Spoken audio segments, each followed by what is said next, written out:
It's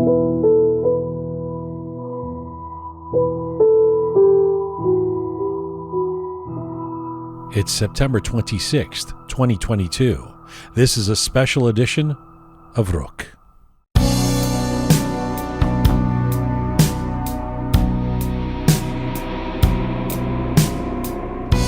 Hi there, welcome to episode 201 of Roqe and another special edition of our program, The Uprising, Solidarity with Iran.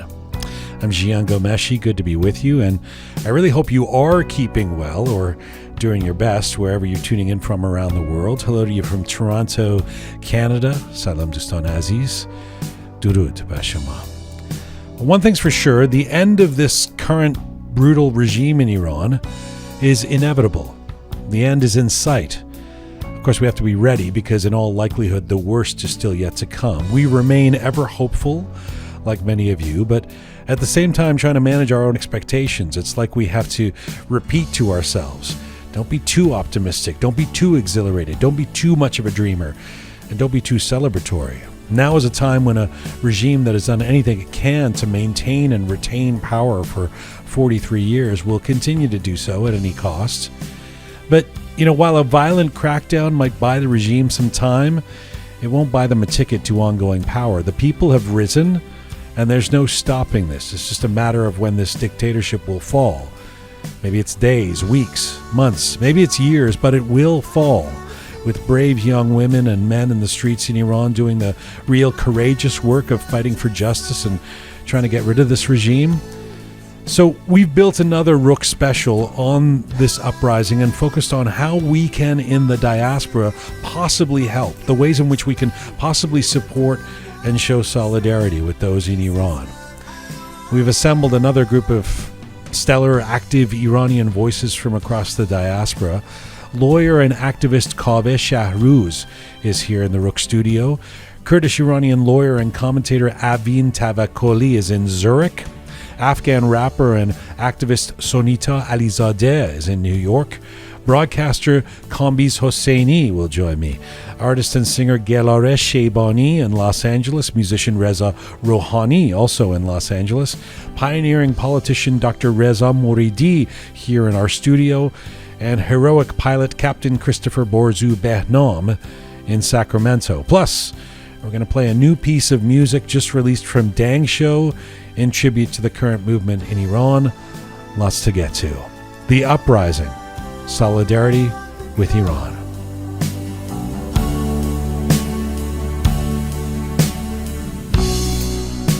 New piece of Dang Show music. Yes. Good on you, Shaya. Yes. It's a really, really good piece. Thank you. Actually, you listened to it yesterday. I did. I got a preview of it. Yes. So Groovy Shaya is here and also in the studio, Smart Pega. Hello. So, okay, so we've been talking as a team over the last few days, again, what we could do in terms of how can we help? What role can we play? And our focus on this special edition of Roqe is what we can do to help and show solidarity with those in the streets in Iran. And we, of course, want to do this in English as we do our programming. Why do we do that? Reach the audiences. Yeah, I mean, one of the things we've talked about a fair bit is, of course, the people leading this movement and the people who should be leading this movement are the people inside Iran, and the majority of them are speaking Persian to each other, and that makes sense. But in terms of building the awareness, the attention, and the necessary support of the diaspora and beyond, so second, third, fourth generation Iranians and non-Iranians, English can be helpful. Very much so. I think, this is one of the things that I've even seen at some of these demonstrations that's a problem is, we might feel it more in Farsi. I mean, obviously it's the first language of most of these people out there, even at these demonstrations here. But the point is something else. Your first language as well. It is, yes. And it definitely, hits a different way, for lack of a better term, to say those things in Farsi. But the point is something else. The point is to spread that awareness and to gain that attention. And we can't do that if all we're doing is speaking to our own community. Yeah, I mean, it seems like sort of an obvious point. One of the things is there really is and one of the reasons we started Roqe Media is there just isn't a lot of Persian programming in English. So if we can help fill that void, something that people can share, something people can hear, something that people can share with their non-Iranian friends, maybe that can be helpful. There is another thing, actually. The majority of protesters in Iran, I mean, we've heard that they are like 16 years old, 17 years old. And like in diaspora, the 16 years old or 17 years old, they are mostly, actually, they are not familiar with Farsi. I mean, they know Farsi, but they was born here and English is their first language, so it would be helpful to them. By the way, we were just playing Pink Floyd in honor of the the leader of the revolution. Roger Waters has certainly, I mean, he's no stranger to activism, but he's really stepped up. Roger Waters from Pink Floyd fame. It's so interesting that Iranians had this affinity for Pink Floyd. We've done these shows about it. We did a whole series, Why Pink Floyd? That was before, I think, Iranians preemptively had the relationship before we knew that years later, when there's after post-revolution, that Roger Waters is going to be stepping up for Iran. But of course, by the middle of last week, if one more person had sent me that video that Roger Waters, I was like, okay, I get it. Roger's on our side on this one. All right, that's good. As if we didn't love him enough already. I think now it's just to a whole other level. Well, some folks love him, some folks don't, but he's been really consistent in his support for change in Iran. Yes. So we've got this amazing list of people coming up here, a couple of them in the studio and from all over the diaspora. I did want to start with you, Smart Pega, because, and I should explain that, you come at this not just as an Iranian kid or an Iranian Canadian kid, but you've played quite a role in organizing and wanting to play a supportive role in the diaspora over the years. You were the former president of the Iranian Students Association at York University, and you were the co-founder of something called the Iranian Students for Human Rights organization here in Toronto. So you come at this not unlike me in my past from somebody who's organized, done a bunch of stuff that and really cared about the community. I know you've been to the demonstrations every night here in Toronto, pretty much. Pretty much all of them so far. Yeah, I have not missed one yet. And how have you felt going to these demonstrations? I mean, first and foremost, it's the sense of pride that I have is unparalleled. Seeing the unity amongst the community here. It's something that I've previously been critical of because I find, we don't have that unity oftentimes here, but it's definitely something that you see with these demonstrations and these people coming out.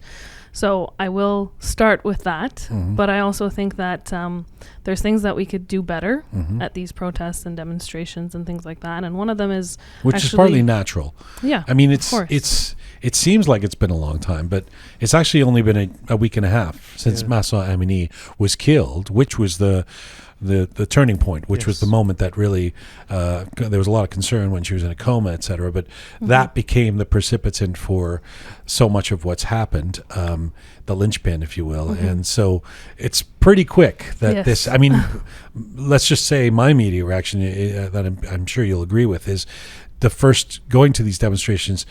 My first reaction, having gone to many demonstrations, some of them Iranian over the years, was holy shit! Look at all the people here. I mean, it's huge, the turnout is very amazing. Quickly, people have wanted to do something, and you can feel in the crowd an aching to be part of this, to somehow support, somehow lend our voice collectively or whatever. All of those hashtags, all of that stuff that sometimes just becomes sort of slacktivism, like you never hear from it again, seems to be actually applying in this case. Be our voice. Let's get out there. Awareness. People are doing it, right? They are. They definitely are. And I think that's part of it is that excitement and that passion is definitely there. And I think that's why sometimes it's easy to lose sight of some of these minor details. So again, one of the things that we were just talking about is we should be saying these chants or these slogans in English because the idea is to raise awareness for individuals who aren't a part of this community. So, that's one of the things that, in my opinion, could we could do better. Would you modify that to say English and Persian?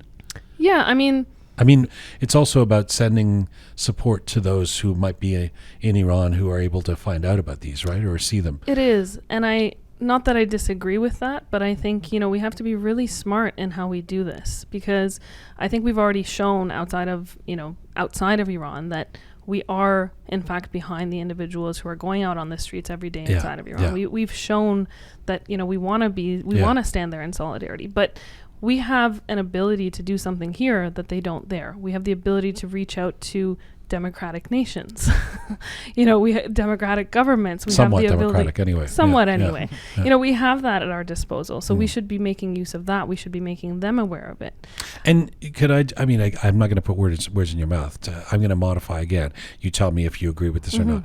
You're not necessarily saying, or we're not necessarily saying, we want Western intervention. We want the West to ride on a horse and save the poor Iranians. Definitely That's not what we. Not only is it not what we want, it's not what the people in Iran, the young people in the streets, they have the answers. We don't need to give it to them. They know what they're doing, but creating some kind of awareness for the rest of the world to be able to enable and strengthen those in Iran. And doing this only in Persian, screaming death of the dictator in Persian, it's not going to win over the Western media right away. That's exactly it. And that actually brings me to another point that I was going to get to, and that's the language that we use in English. So, I know some of these chants and slogans in Farsi, like Magbar Dictator, for example, in Farsi, it gets that anger across. It unites people. It works. But it doesn't necessarily translate it into English. It doesn't do so well. And it doesn't translate when you're talking about Canadian, That's right. Canadian government officials. They're saying bad, they're talking about and you're kind of like, I don't think this is such a good idea. The vernacular doesn't work in the same way. Exactly. It's not that you can't disagree with or chant things about the Canadian leadership, but I think a better choice of words and, definitely doing it more so in English. Those would be some of the things that I've noticed, at least going to some of these protest demonstrations. And lastly, you were talking about hashtags and Instagram posts or Twitter and this and that. And although I don't disagree with doing that, I think there's other things that we could be doing via, media, whether it's social media or otherwise. I think a lot of people living in places like Toronto or LA or wherever else, they could be writing to government officials, they could be writing to news outlets, they could be writing to even bloggers and podcasts and things like that, to get that information out there. And that's one of the things that I don't think a lot of people are doing right now, and they should be, because aside from going out, on Yonge Street or at Mel Asman Square or Yonge and Dundas, while all of that is great, there's other things we should be doing as well. Okay. I don't know if anybody would disagree with the last part, Yeah. Let's do as much as we can. Exactly. Yeah. And I don't even, I think it's great that there's a lot of people who clearly haven't been involved in political protests or this kind of activism or whatever before. Nothing wrong with that. Things could be better organized, but maybe that takes time.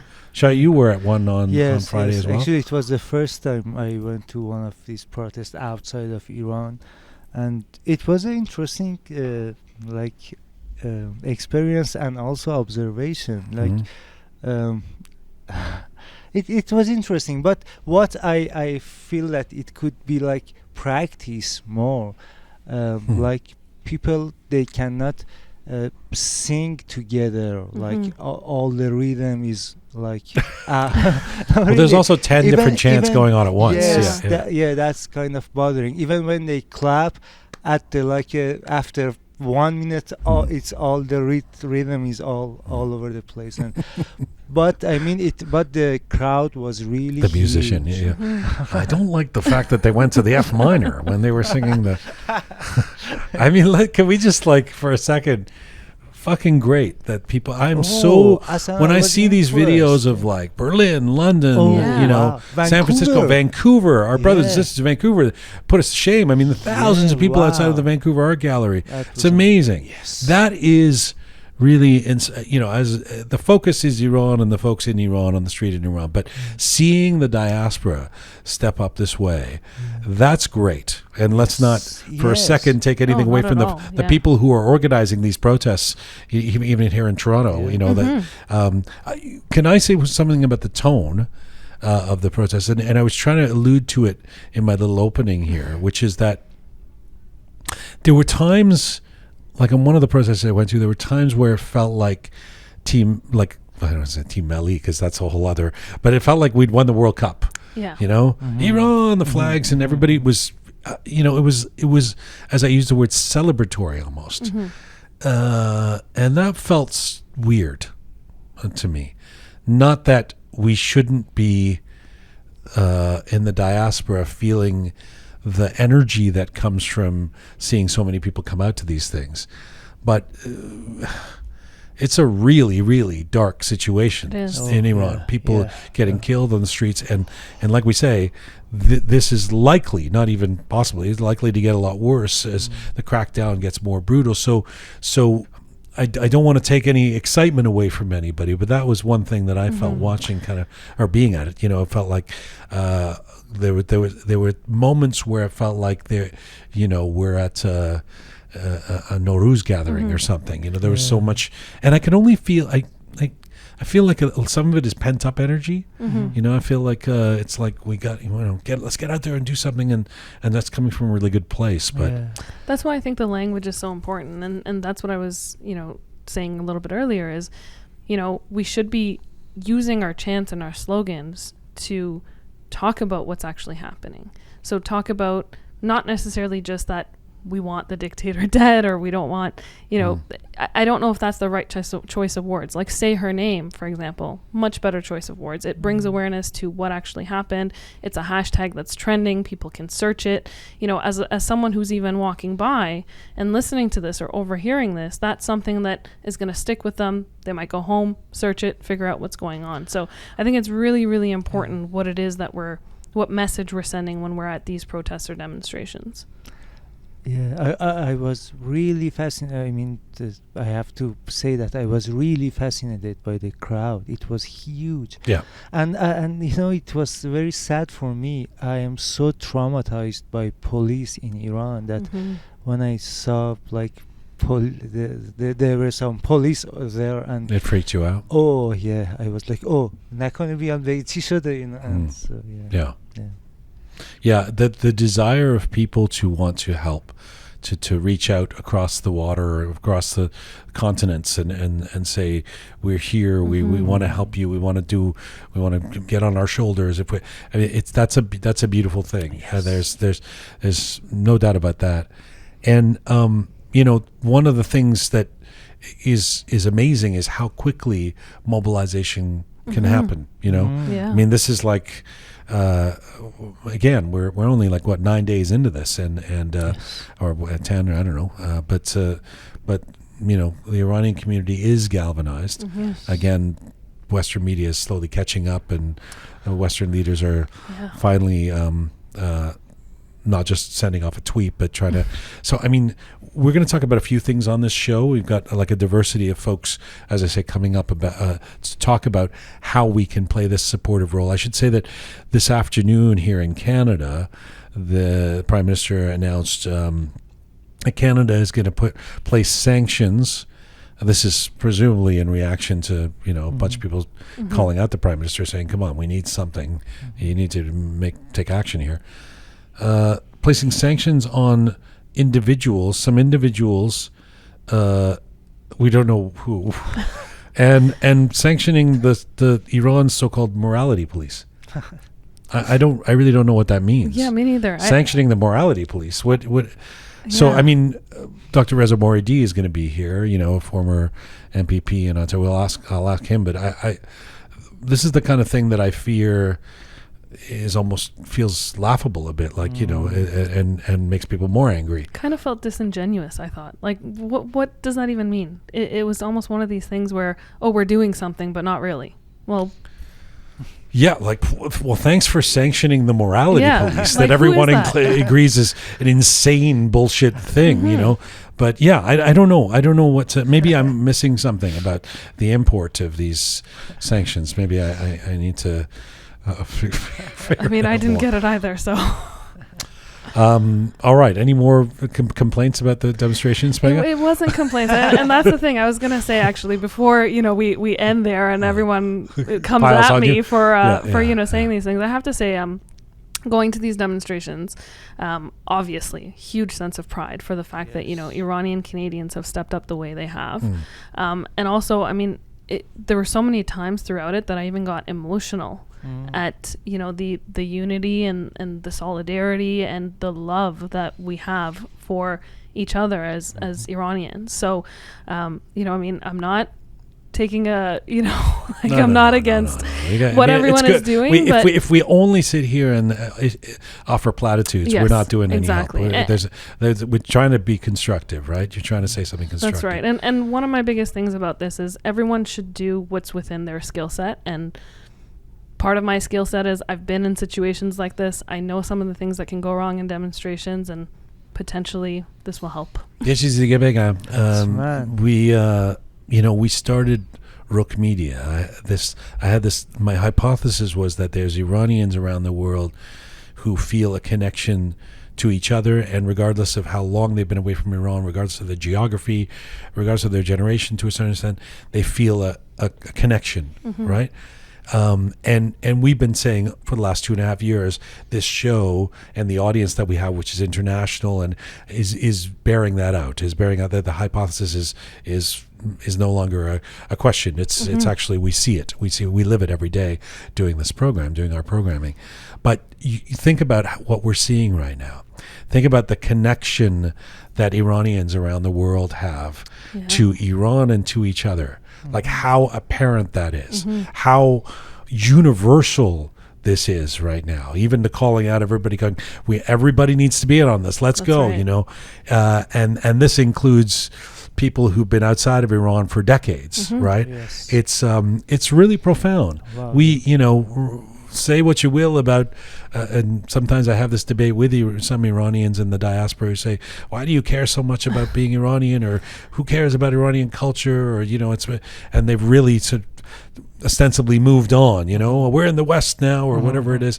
You cannot take this out of our DNA. That's right. We feel, people are feeling this, and to see at these demonstrations, young and old and people who just come recently and people who've been here for decades. Yes. I mean, it's fucking inspiring, because there really is a connection that people feel around the world, and there really is a desire to see change come and to play any role we can. If this is the moment, how can we play that role? And I know that everybody coming on this program today is in that camp of how can we help? And, there's no magic answers, and some of this stuff will seem elemental to some of you listening who are following everything really, really closely, but we'll do our best. So thank you, Smart Pega, Groovy Shia. We'll see you at the end of this. I know we're going to bring in our first guest into the Roqe Studio, so you want to play some transition music or something while I do this? Kaveh Shahrooz is an Iranian-Canadian lawyer, a human rights activist. He's written widely on human rights issues and international affairs. He is a senior fellow with the Macdonald-Laurier Institute's Centre for Advancing Canada's Interests Abroad, and a former senior policy editor on human rights to Global Affairs Canada. He obtained his degree in law from Harvard Law School. He led a recent successful effort to convince Canada's Parliament to recognize the 1988 massacre of political prisoners in Iran as constituting crimes against humanity under international law. And right now, Kaveh Shahrooz joins me here in the Roqe Studio. Hello, sir. It's very good to be with you. Nice to see you again. I want to talk to you about next steps for those of us in the diaspora, but let me first ask you how you've been feeling over the last couple of weeks, because you tweeted, and I'm paraphrasing, you tweeted something last week like, I've been waiting for this my whole life. Tell me what that means.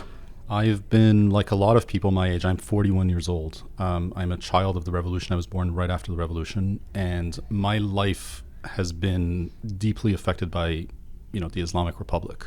I've had family members imprisoned, tortured, executed. My childhood was spent going from prison to visit relatives and seeing tortured family members. My immigration, obviously, is due to the situation in Iran. So I've been waiting for this for a long time, wanting to see a day when people are out in the street and demanding a new regime. So waiting for this, there seems to be an implication that you believe this is the time.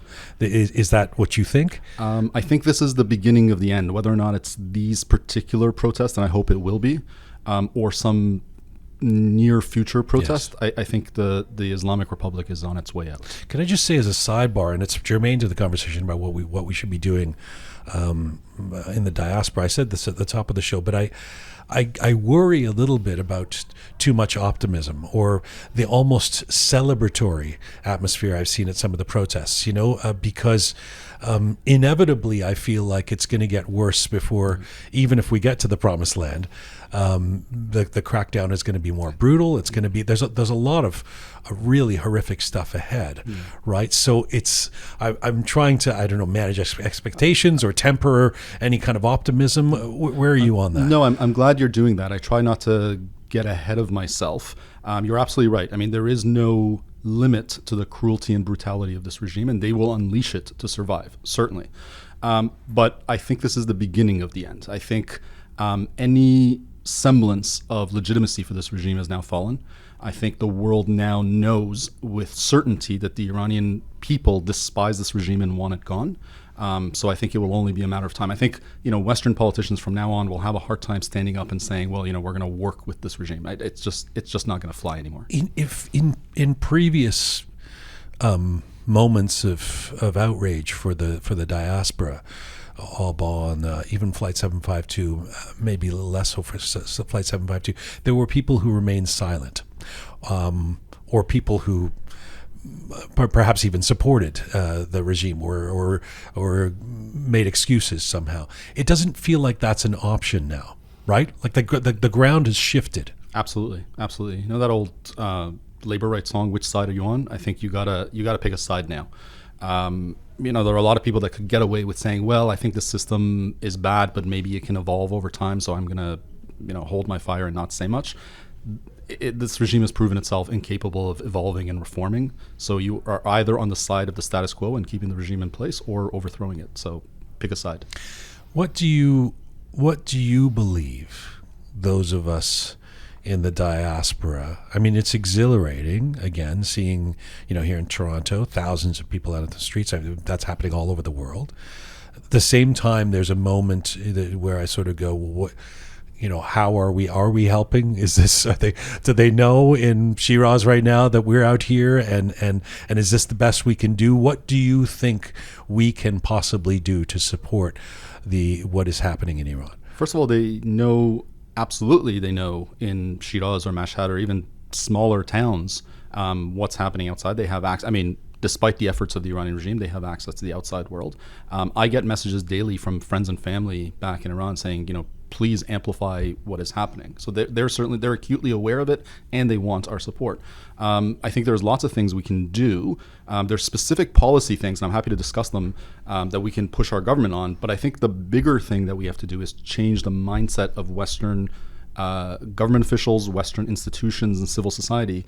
There's this concept in political science of the Overton window, the range of policies that are possible. And until recently, the concept of regime change was thought of as some hawkish, outlandish pro-war idea. But I think the Iranian people have made it very clear that they want a change in regime, not from outside. They themselves want to lead it. So we have to push that idea and make the concept of people-led regime change acceptable and push it within the so-called Overton window. And when you talk about government officials, look, I posted a video last week saying, where's the Western mainstream media?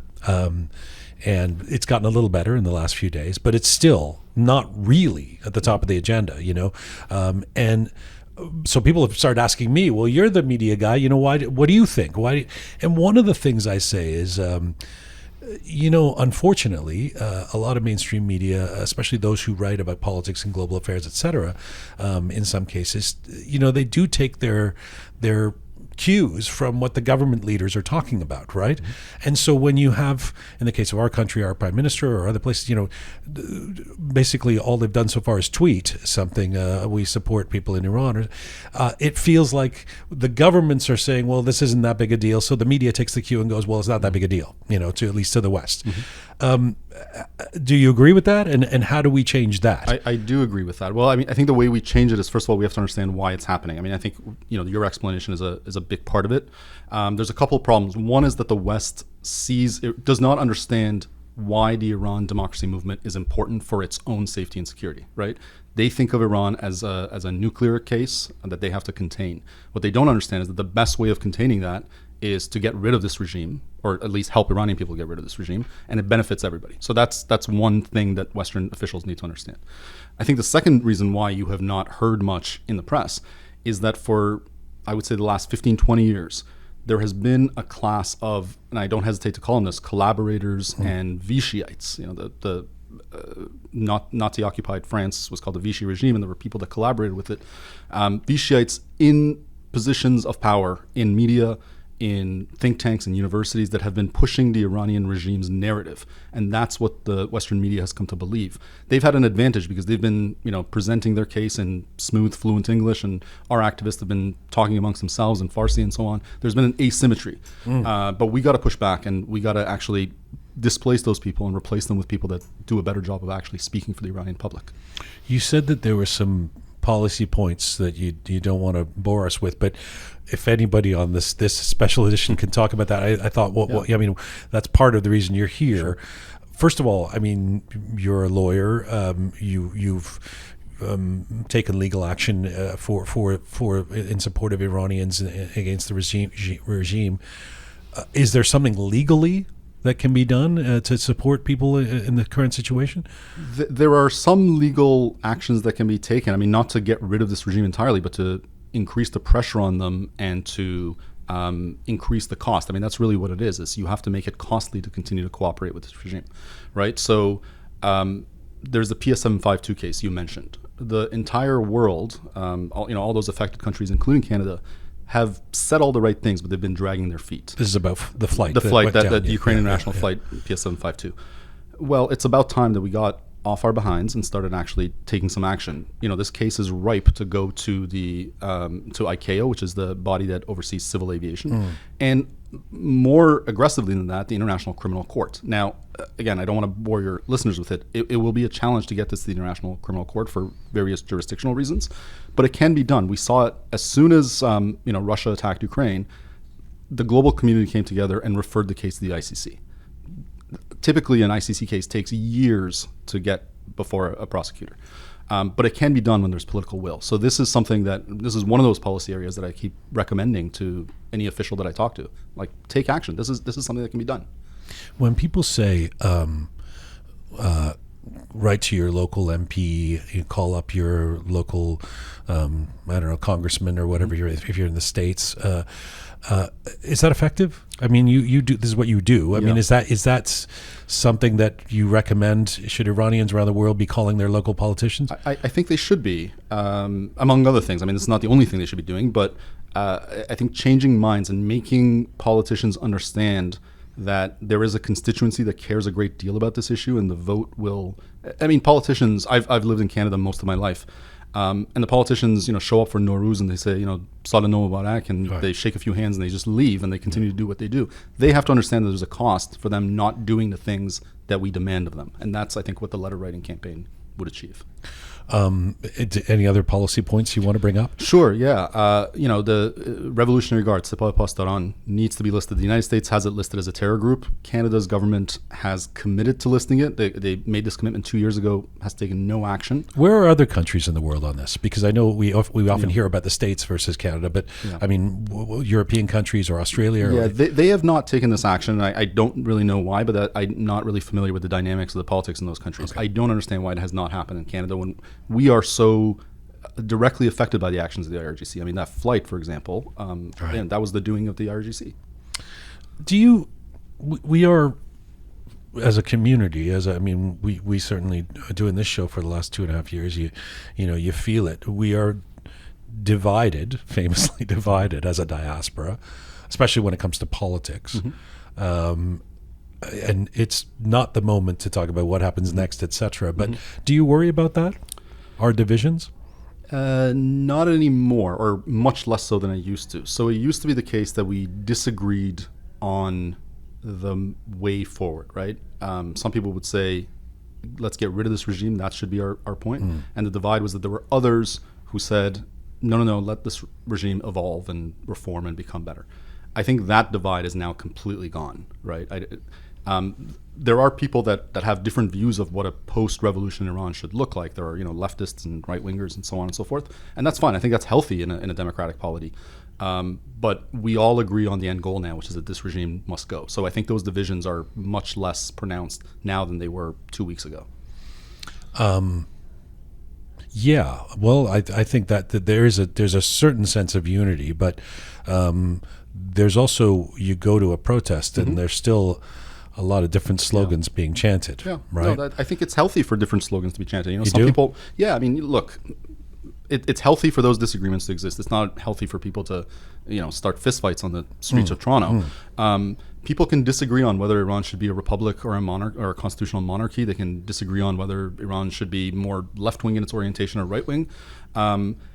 At the moment, though, and those are things that people in Iran can decide ultimately in due course when this regime has been overthrown. I think a referendum, for example, would be a great thing for us to push for. Once you get rid of this regime, then you can begin to have those conversations peacefully and within kind of a democratic system. What would you like to see certainly something that people can do and have been doing around the world, including here in Toronto and Vancouver, et cetera, is getting out on the streets to bring awareness and show support for those in Iran. What would you like to see at the protests? I don't mean this as Kaveh is the Grand Master, but in terms of do you like when people get aggressive? What happened in London with the embassy? Is that a good thing? I was kind of thinking, well, it did bring attention. Finally got the media woke up.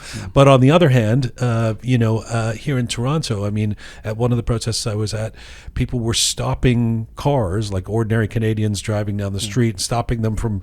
And I was sort of thinking, I'm not sure about that. I'm not sure how that helps us, because the protest is not about Canada, right. And if it were, I would sort of go, okay, the government has done something here. We're stopping cars to bring attention. Yeah. This, for those for whom it seems remote, might seem like an action. So, again, I love the enthusiasm, but I fear, especially with the young folks, Kaveh, they're watching what's happening in Iran. They're amped up. Yep. They're angry, and so they're thinking, I'm going to go torch a car. And it's like, but the car in Toronto is not the issue right now, right? Yeah. I think that's an excellent question. I've been thinking about that a lot in the last few days. Excuse me, about the ethics of protests and the what is permissible. When you are on the cause of justice, and I firmly believe that the protesters are on the cause of justice, what is permissible for us to do? That's a difficult philosophical question to answer, but I think we can even dispense with the philosophical question and think about it pragmatically, right? Think about the optics of ordinary Canadians, Americans looking at the television screen and seeing Iranian protesters in Toronto or DC or wherever torching cars or occupying embassies and so on. It looks terrible. And that's something we ought to avoid. The message that we ought to be sending to the world is that we are on the side of justice and we are on the side of peace. I don't want to deny anyone their righteous anger. They are entitled to it. But let's be strategic about it, and let's differentiate ourselves optically from the thugs that overtook an embassy in 1979 and the thugs that beat people up on the streets in Iran. Thank you for coming in. As a final question, this changes daily, so I whatever answer you give me will be out of date in a couple of days, but let's try it. What is the sense of what you're hearing out of your friends and contacts in Iran today in terms of where we're at with this thing? I think the sense I get is these protests are going to continue. There will be a crackdown, undoubtedly. Already there has been a brutal crackdown and 40 or 50 people officially have died. Perhaps the number is much higher. But I think these protests are going to continue. They will ebb and flow. My sense is, though, that people's fear has now faded. People are now open to the idea of getting rid of this regime. People are open to the idea of actually fighting the security forces in the street. And they're open to the idea of coming out and actually shouting death to the dictator, death to the Islamic Republic. These were things that a lot of people hesitated about, 5 years ago. That fear is now gone. So we're going to see good things in the future. Thanks for this, Kaveh. Thank you so much.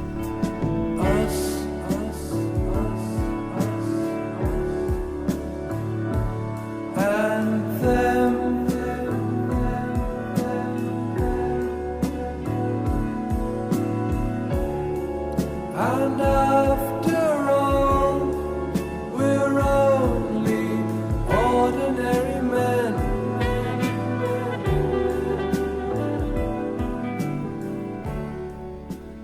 All right, this is a Roqe special edition, The Uprising, Solidarity with Iran. Let's go to Zurich, Switzerland next. Awin Tavakoli is a lawyer, business advisor, NFT enthusiast, and community builder. She is the founder and CEO of a boutique firm based in Zurich, Tavakoli Advisory Switzerland, where she provides tailor-made solutions and advice to international clients. She was born and raised in a Kurd family in Tehran and pursued her education in Switzerland. Awin Tavakoli joins me from Zurich right now. Hello. Hi, Jian. Thank you so much for having me. It's good to have you back on the program. I know you are a Kurdish-Iranian. Of course, Mahsa Amini was a Kurd, and many of the most active voices in the current movement in Iran have been Kurds. Can you reflect on, first of all, how you've been feeling for the last few days?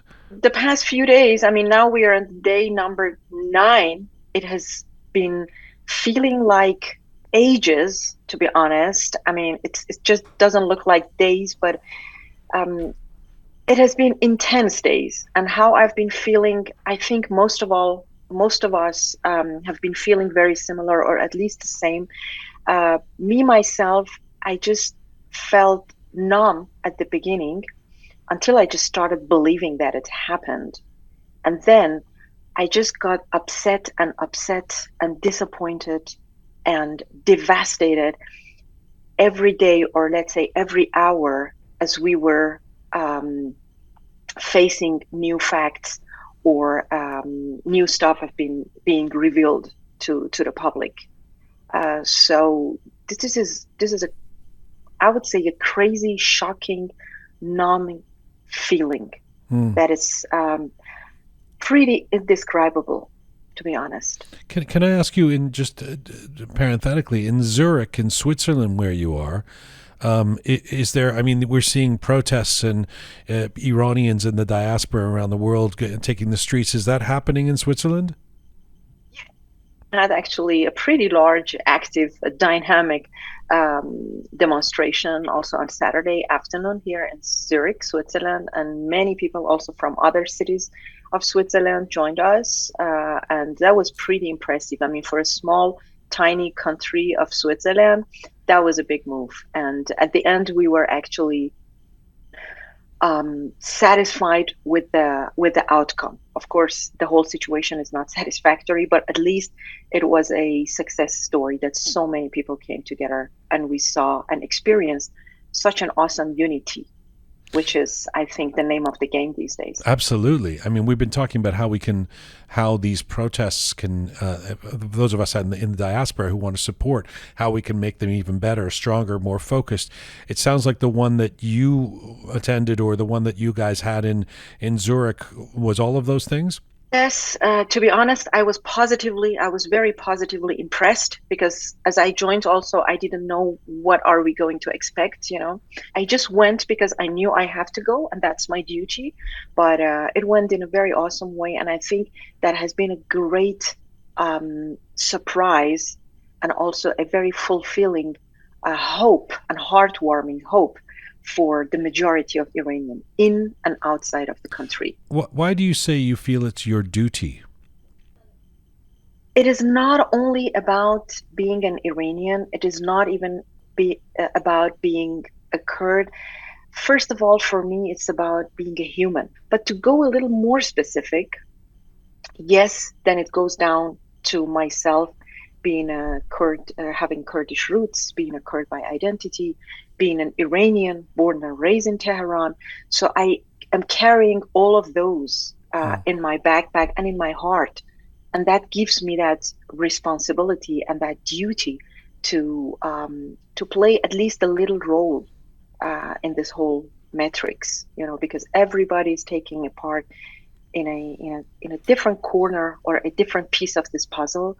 And it is important to see that we have that duty first, and then when we have it, what is that duty and how we can have a significant role. Awin, as you know, the theme of our special today, this week, is about how we can, those of us in the diaspora, can support. You posted an interesting and I felt appropriately direct video a couple of days ago where you said the people in Iran, from your view, don't need thoughts and prayers right now. They need action from us in the diaspora. What's the action that you're thinking of? My call was actually going much further than the Iranians in diaspora. It was going to the whole international community, and all my connections were just not Iranian. That's why I posted that video also in English. But my call was call for solidarity and serious action. Because I think not only the Iranian people, but also most of the people in the world, as soon as they face a conflict, a crisis, a problem, then some other powerful countries or leaders of different countries who have decisive roles in the international communities, they are just expressing sadness. They're condemning the problem, the issues. They're trying to send out prayers and say our heart is going out with the people here and there. But to be honest, when it's about life and death, it doesn't matter if my heart goes out with you or not. It doesn't matter if I'm sitting somewhere in Zurich and praying for the people in Tehran or in Kurdistan. I need to do something. Sitting down there and sending my heart and energy out or prayers out, that is nice to have, but that's not going to solve a problem. So what's the action for somebody who's non-Iranian listening in Switzerland right now, or listening here in Canada or in the United States or in Australia or in London? What do you want to say to them? What can they do, and if they want to help? The most actually powerful action for now is spreading the word, raising awareness, and having media coverage. Because the first couple of days, even in Switzerland, I was going mad. The day number 5 or 6, I was every day turning on the TV and saw now today in the late news, definitely today they're going to talk about Iran. And then I said, day number 5, it didn't happen. Right. And day number 6, I called my friends. So we need to leverage our community, our connections. For what I have good friends here in the media and the papers and the TV. These are the days that we can leverage those connections. And of course, they would be happy to do it because that's their work and their profession, to cover significant, relevant news. And that is, I think, number one thing. I don't expect that everyone goes to the TV or to the papers. That's not also in everybody's, let's say, power or influence or connections. But each one of us can at least share one video, one photo, one hashtag, one post, one story with somebody. Today, we are living in the world of social media. We're living in the globalized and digitized world. We just today trespassed 100 million hashtags on Twitter for Mahsa Amini.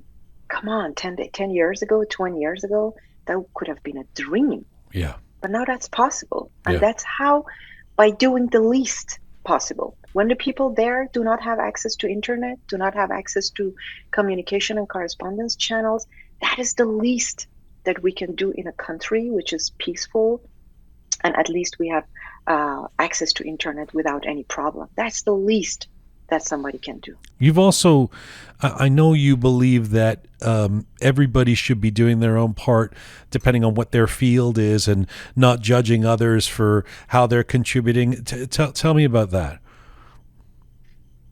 Jian, something that has been bothering people and sometimes even causing problems or troubles throughout the whole, let's say, past decades of Iranian oppositions or protests or, let's say, intentions to ask for change or to demand change in the country has been that people inside or outside the country, or even those who are in the same location, They are judging each other. They are setting false expectations.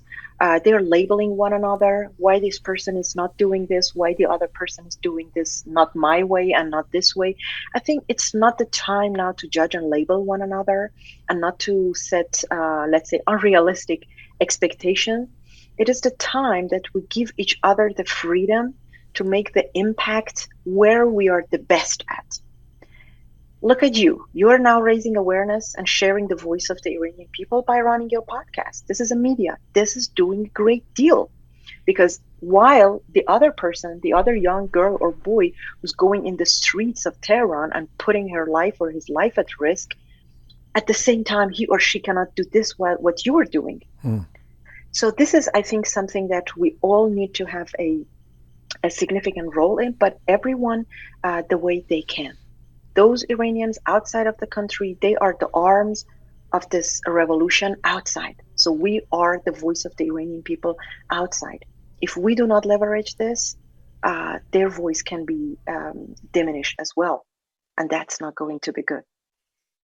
I mean, you're a pretty international person. Just briefly, because we've been talking about it for the last few days and on this program already, why don't you think the Iran protests that have involved young people losing their lives, young women losing their lives, men losing their lives, why hasn't that been, or why wasn't it on the radar of Western media for the first few days? It had a lot to do with the UN assemblies, and also that president of Iran, I don't know if it's correct now to call him president, but at least that's the title that he's carrying, that they were invited. And I think the Western countries, they were trying to avoid any kind of disturbance or any kind of issues while they were busy preparing or running those events. Plus, which is pretty disheartening in and of itself. Avoiding confronting Raisi. Yeah. Correct. But that is, I think, I would have understood it on a first place, like having a conflict of interest. Say, okay, now shall we cover this one or this one?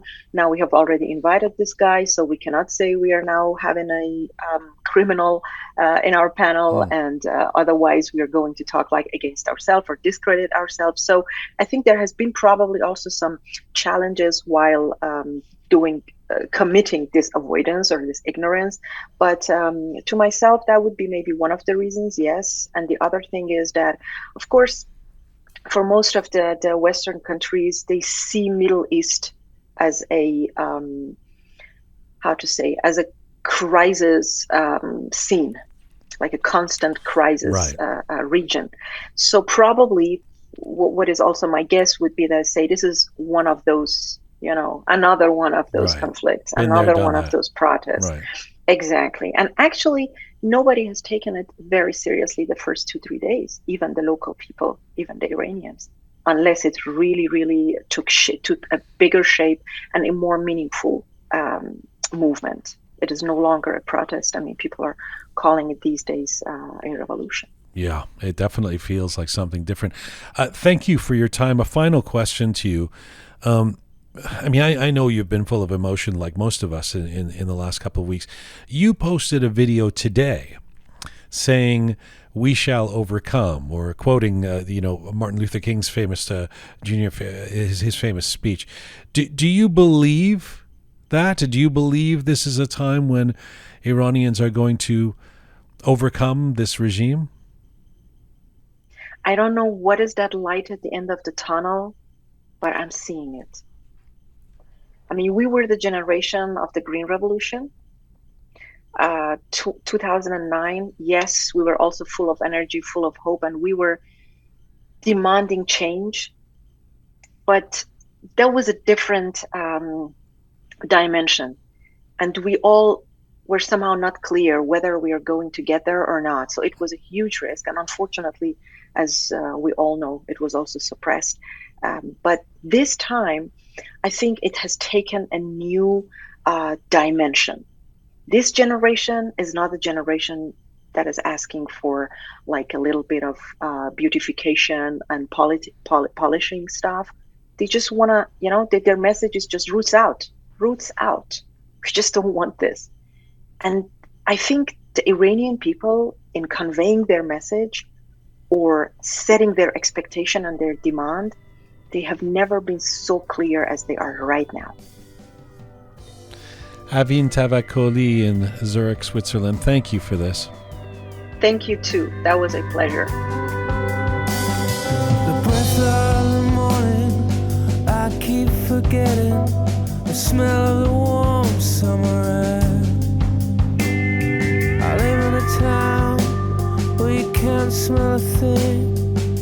You watch your feet for cracks in the pavement. This is a Roqe special edition, The Uprising, Solidarity with Iran. Next to New York City, Sonita Alizadeh is an Afghan rapper and activist and the focus of the award-winning documentary Sonita that followed her escape from Iran and child marriage when she came to the West. In 2015, she was listed as one of the most influential women in the world by BBC, and she now lives in New York City, where she attends Bard College. Sonita Alizadeh joins me from New York today. Hello.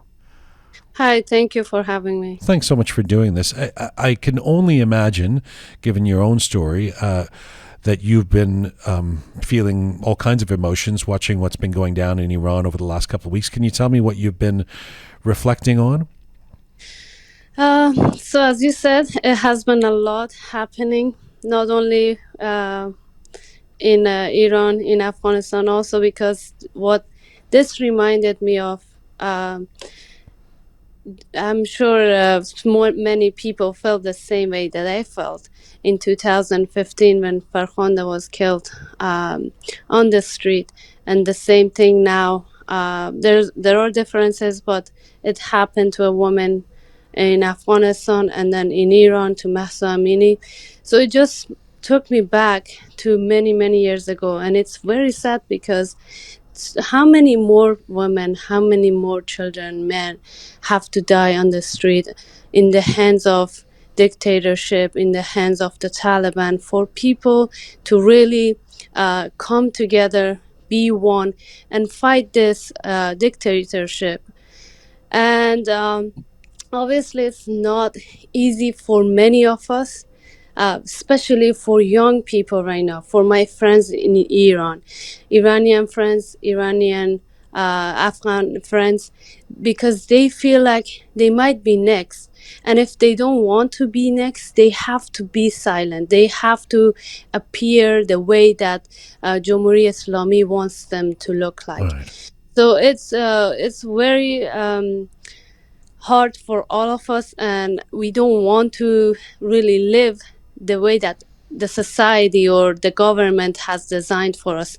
If we don't want to live that way, it means that we have to be on the street. It means that some other lives might be taken by the hands of Iranian government. So this is the way to do it, because we know that freedom can't be obtained without losing, without considering that some of us might really risk our lives to stand for freedom, to stand for other women and children and men on the street.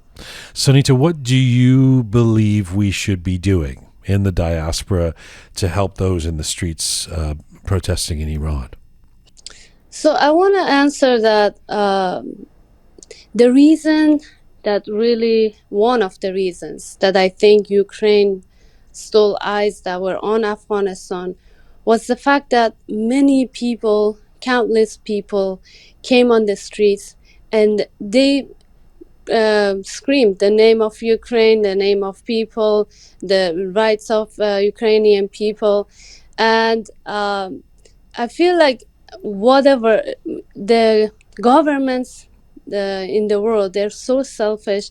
If there's nothing in helping women for them, I feel like they won't take action. But it was the appearance of people, demonstrations of people, that it really put a pressure on other governments to even speak about the situation in Ukraine. So I feel like for right now, for me, I want to be in the protests that are happening in the US, or at least in New York. And that's one way for me to really feel like I am doing something. If I'm not right now in Iran or in Afghanistan, I want to be a part of the demonstrations happening in New York. And I'm saying that because I feel like if the demonstrations don't do much for Iran, for people in Iran, it will definitely encourage people who are trying to go on the streets in Iran, in Tehran, in Mashhad, Isfahan, wherever in Iran. I feel like it would encourage people that there are other people in outside the country that are standing for the same freedoms that Iranian people risking their lives on the streets for them. So when they see us, when they hear us that we are on their side, it would actually give them more energy, more reasons why they should continue this fight that they have started. Sonita, there seems to be this confluence, this paradox of feelings that we're all experiencing, or those of us who, certainly those of us of Iranian descent right now, as we watch this go down, and as we try and participate and support from afar. On the one hand, it's just horrific and devastating to watch people getting killed, and in fact, just the whole story of the bullshit morality police and all of this stuff is devastating. On the other hand, there's exhilaration and I dare say excitement at the level of strength that those courageous souls in Iran are demonstrating on the streets, especially young people, young women, young men. Tell me about those emotions for you. Are you personally angry or are you hopeful? I think it can be both, but it's more hopeful because of the appearance of people on the street. And right now they realize, actually, and they're going to realize even more, that sitting in the house, it might protect them, but it would not protect their dreams, protect their dignity. So to see them risking their lives and joining other young people, it actually gives you a really good feeling that they're more awake today. You spoke, I understand, in New York. You were speaking to a European council or something, and you did you spoke about the situation in Iran. What did you say? So they were basically asking me what my message is for women in Iran, women in Afghanistan. And I told them that at this harsh situation, women in Iran, women in Afghanistan, they don't really need a message from us. What they need is action. And I told them because they have heard a lot from us. And Afghan women, many promises were made to them. And what happened today? They're left alone to fight the Taliban. I said, this situation, we really need action, because showing off is enough. Talking is enough. It's not the time for telling stories. It's time for us to do something, to take action. And I mean, usually they come to New York for General Assembly, and most of the time you hear them talking about the same issues at the same level, as no progress has been made. So it makes me really upset, angry all at once, because world leaders, they have to really recognize all these human rights violations happening and take action, even if it's not going to benefit them or their nation. Just do it because we want to live in a safer and better world. I feel like it's getting the coverage is getting better, but I posted a video at the end of last week saying, where is the Western mainstream media on Iran, because it just seemed like there's nothing, and there's people being killed in the streets. You were speaking to that a moment ago when you were mentioning Ukraine, etc. What do you think it is that leads the West, whether it be Western leaders or Western media, to not be saying more about a situation like this in Iran or Afghanistan, for that matter? From my own experience and what happened to Afghanistan, I feel like, and also what happened to Ukraine suddenly went viral and everyone was on the street holding Ukrainian flag, and most of them forgot about Afghanistan. I feel like it's because they think Afghanistan or Iran, it's an outsider. It's not a problem that would definitely affect them. That's why they don't tend to talk about the issue. That's why they don't really want to be involved in whatever is happening, even if the innocent people are being killed, children being killed. It doesn't matter. As I said, they're selfish, and they only would take action if it's going to affect them directly. So they want to know if the people that they're helping, if they're one of them. And Ukraine, it seems to be more like European countries, America, or their ideology. And that's why Afghanistan, Iran has been left alone somehow. A final question to you. You are famously, of course, from Afghanistan, although you lived in Tehran in Iran. Tell me, if you can, if you have a sense of it, about how this current movement in Iran, and I suppose around the world in support of the protesters in Iran, is being seen in the Afghan community. Most of my friends from Afghanistan, they're actually like, they're being even more encouraged, looking at Iranian people and looking at what they're doing, risking their lives for what they believe in. So it's an act of bravery for all of us. And I feel like most of us in Iran, Afghan people, would definitely join the other people on the streets, because it's not only them that were affected by Jamhuri Islami. Because when I was in Iran, I don't remember the exact year, I was also arrested because of my hijab.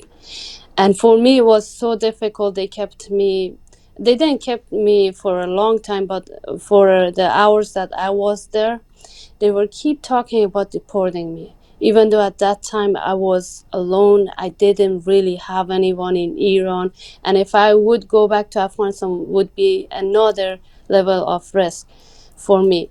So they wouldn't let me speak, first of all, because I didn't have ID with me. And I said I'm an undocumented refugee in Iran. And they treated me really, really bad compared to other women that were there. Obviously, they treat everyone like trash. And if someone who was with an ID and she worked with the previous government of Afghanistan, if she wouldn't come, I would be deported. I don't really know what could have happened to me. But anyways, I was lucky enough that she came and she rescued me somehow. And because of that reason and many other unfair treatment for Afghan people, Iranian people, whoever I witnessed, I feel like today I would be in the front line with other protesters in Iran. But obviously, since I'm not there, what I can do is to encourage my other friends to be the voice of Afghan Iranian people that are fighting in Iran right now, fighting the oppression. So right now my tool is my social media, and also speaking at other different events that I feel like if I speak about this issue might make a difference. So that's what I do. Sonita, I really appreciate you, and it's good to have you back on the program. Thanks for taking the time, and thank you for your wisdom. Thank you so much. You have a good day. Bye-bye. Bye. Is in bloom, the clear transmissions will resume. I try to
right. Here we go. Kambiz Hosseini. As an Iranian-American political satirist, actor, TV and radio host, a monologist, and a human rights advocate, he is the host of Paradox, a podcast series that airs on Radio Farda. Kambiz is known for co-creating and hosting the TV show Parazit from 2009 to 2012, and he was also the host of the satirical news program Politique. He is the recipient of the Reporters Without Borders User Award, which honors individuals advocating for freedom of expression, and he has been featured in and on many media outlets around the world. And right now, Kambiz Hosseini joins me. Hello, sir. Hello, Jian. How are you, man? Well, I'm of mixed emotions. We have talked over the weeks about doing a fun segment together. And, that's not something we're going to do anytime soon because there's far more important things happening. And I know this has been a mix of emotions for you. So let me start there. Sure. Because we're going to talk about what you think. I want to hear your voice on what you believe we should be doing in the diaspora to support those brave souls in Iran right now in the streets. But first of all, how have you been doing for the last couple of weeks? Like everybody else, all the people that they're not in Iran and their heart is in Iran, we feel the void. I feel a little bit lonely, to be honest. I'm like online 24/7. My eyes are hurting. My body's weak, and I'm just following the news. Cry with every videos that I see, and basically try to do my best to be part of this from outside of Iran. When I talk about mixed emotions, we've been talking about this a little bit on this program so far, but I mean, there's this weird combination of horror and sadness at what's happening in Iran. At the same time, inspiration and exhilaration at the strength and nature of these, especially the young folks who are out there defying a regime that they were born into. Tell me about that. How do you navigate those two feelings?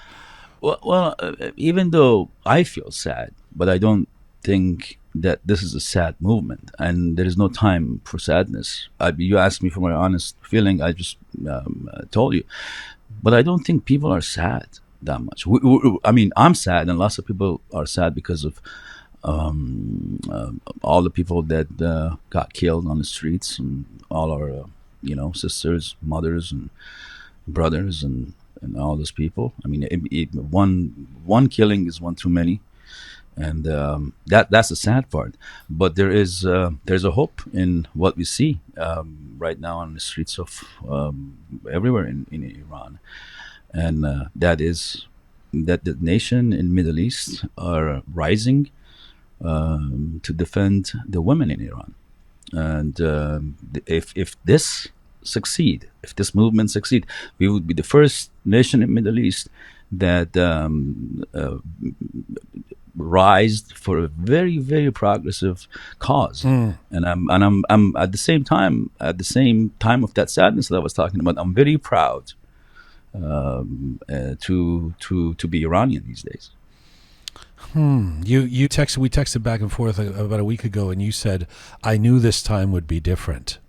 Tell me what that means. Look, I basically covered all the protests since '88, and I was part of the newsroom. I did the show Parazit long time ago in '88, and after that, years after year, that we saw what happened in Iran, all the protests. So I'm basically like, I know the characteristics of this kind of stuff. When you see people like Ali Karimi or people who are basically were in the middle of us and them inside Iran, all the artists who came out and talk about the protestants and they did supported them. When you see that these people came out, you see that there's that gray area between us and them is getting narrower. Yeah. And right now, lots of people are just talking about unity, stay united, and the old grunges are are going away, and which is nice to see. In terms of this being different, First of all, like, women be in front. That's it. That makes it different. This is a woman revolution. Just there's this Greek play, by Aristophanes, I think. I forgot the name. That the women are, there's a war between Spartans and I think Athens, and my memory is not helping right now. Okay. But what happened in this war is that women stop having sex with their husband in order to stop the war, and the war stopped. So this is the power that we're talking about, So that being said, women being in front of this movement, this basically is a unique movement throughout these years in Iran. Very powerful. But when you talk about unity, especially in the diaspora, I'm less optimistic that that's a reality anytime soon. Do you really feel that? Do you see that? Yeah, I basically don't like people who want to hijack the movement and put themselves in front of it and say how we're the leader. And, that's why I don't like to give interviews, man. In times like this, this is the first time I'm doing it. In the last couple of weeks. You think doing an interview makes it sound like you're trying to... It's just that, everybody knows what to do. I mean, people, outside of Iran, they know what to do. I don't, when you start talking, and some people, like, maybe taking it the wrong way. I mean, on top of that, there are people who think and believe that they're the leaders, and they give interviews and acting like the leaders too. That's and I think this time around we should just put this, put me, and secondary, and put the cause and the movement first. Here. And I don't want. But when you say everybody knows what we should do, tell me, what should we do? Like, look, I mean, that's part of it, right? Because people, I'm sure, write to you. They certainly contact me and say, "What should we do?" So everybody knows. I mean, everybody has a capacity of doing something. If you, the thing is, the point is, don't stay still. Do something. I mean, if you can't go out and organize something, if you cannot contact your representative, if you can't hold your government where you're living responsible to have a reaction, or you cannot organize a protest, just sitting at home, but say something, do something. Everybody has a capacity. Everybody knows their own capacity. So people know what to do. But if you don't want to do anything, then that's up to you. Do you feel like it's a especially for public people and celebrities and Iranian, I don't know, people that famous people or whatever? Do you think it's an option to not do anything anymore? It feels like I mean it's this is as folks have said on this program so far. I mean, this is the moment where you got to pick a side. If you haven't done that already, it's I know, but at the same time, I don't believe that. I don't believe in that. Like I said, the image of celebrities coming out and saying, "Hey, look at me. I'm supporting this and that." It doesn't work anymore. I mean, I don't think if anybody cares that Justin Bieber supported Iran's movement or Kim Kardashian did this and that. I don't think their face, their status is important anymore. I think the cause. I mean, the thing is, if you don't think it's important that Ebi showed up in New York and. I mean, not really. I mean, no. I mean, it is, but everybody knows. I mean, Ebi has been doing it for years. I mean, the thing is, Ebi, me, you, we are all citizens now. We're all just part of the thing right now. So we are second. The cause is first. The movement is first, and even if Ebi, we're definitely secondary to the actual brave people who are the folks in Iran, right? That's the part where even when folks start calling people in the diaspora courageous, I think that's not the word. You know what I don't like about this is because all these people, when you bring up names, there are lovers and haters. Yes. There are people who people don't like the taste of my humor, or people don't like you. Yes. If you come and support something which is 80 like 100 million hashtags of Massa Amini is out there. Yes. So That's what I'm talking about. Yeah, I hear you. We should step aside and let the movement go forward, and we just need to go and support it and just go on with it. And well, you're still doing your show, aren't you? Yeah. So you That's don't mean step aside by not doing a show. No. It's just, but I don't come out and say, "Hey, people, look, follow me," and do what I say. I have a show. I have a weekly show, and that's not gonna. That's my contribution. I don't think you should tell people what they should do, but I think it's really important that your voice is out there. It helps to. I mean, I think everybody's voice should be out there. Sure. The BR voice thing. I think it really should be everyone's voice. Listen, I'd be remiss if I didn't ask you about because it's germane to this conversation about the diaspora. What this thing with Team Melli? You've been you've been actively sort of calling this out. What is your? Can you synthesize the issue for those who don't follow? Look, you? I'm a football fan, and throughout years, I have many friends in Team Melli. Many good players are my friends. Not this current squad, but I'm the old generation. So, and I'm a football fan. And what is it about Team Melli is that it's the only time that you see left, right, up, down, everybody in the spectrum of Iran politics or opinion, whatever you have. When Team Melli scores, everybody's happy. Yeah. So it doesn't matter if you're Khamenei or you're Reza Pahlavi, or everybody is happy, right? I'm not sure if Khamenei would be happy, but right. But no, what I'm saying, even those Hezbollahis and all those people, okay, So this team doesn't belong to a government.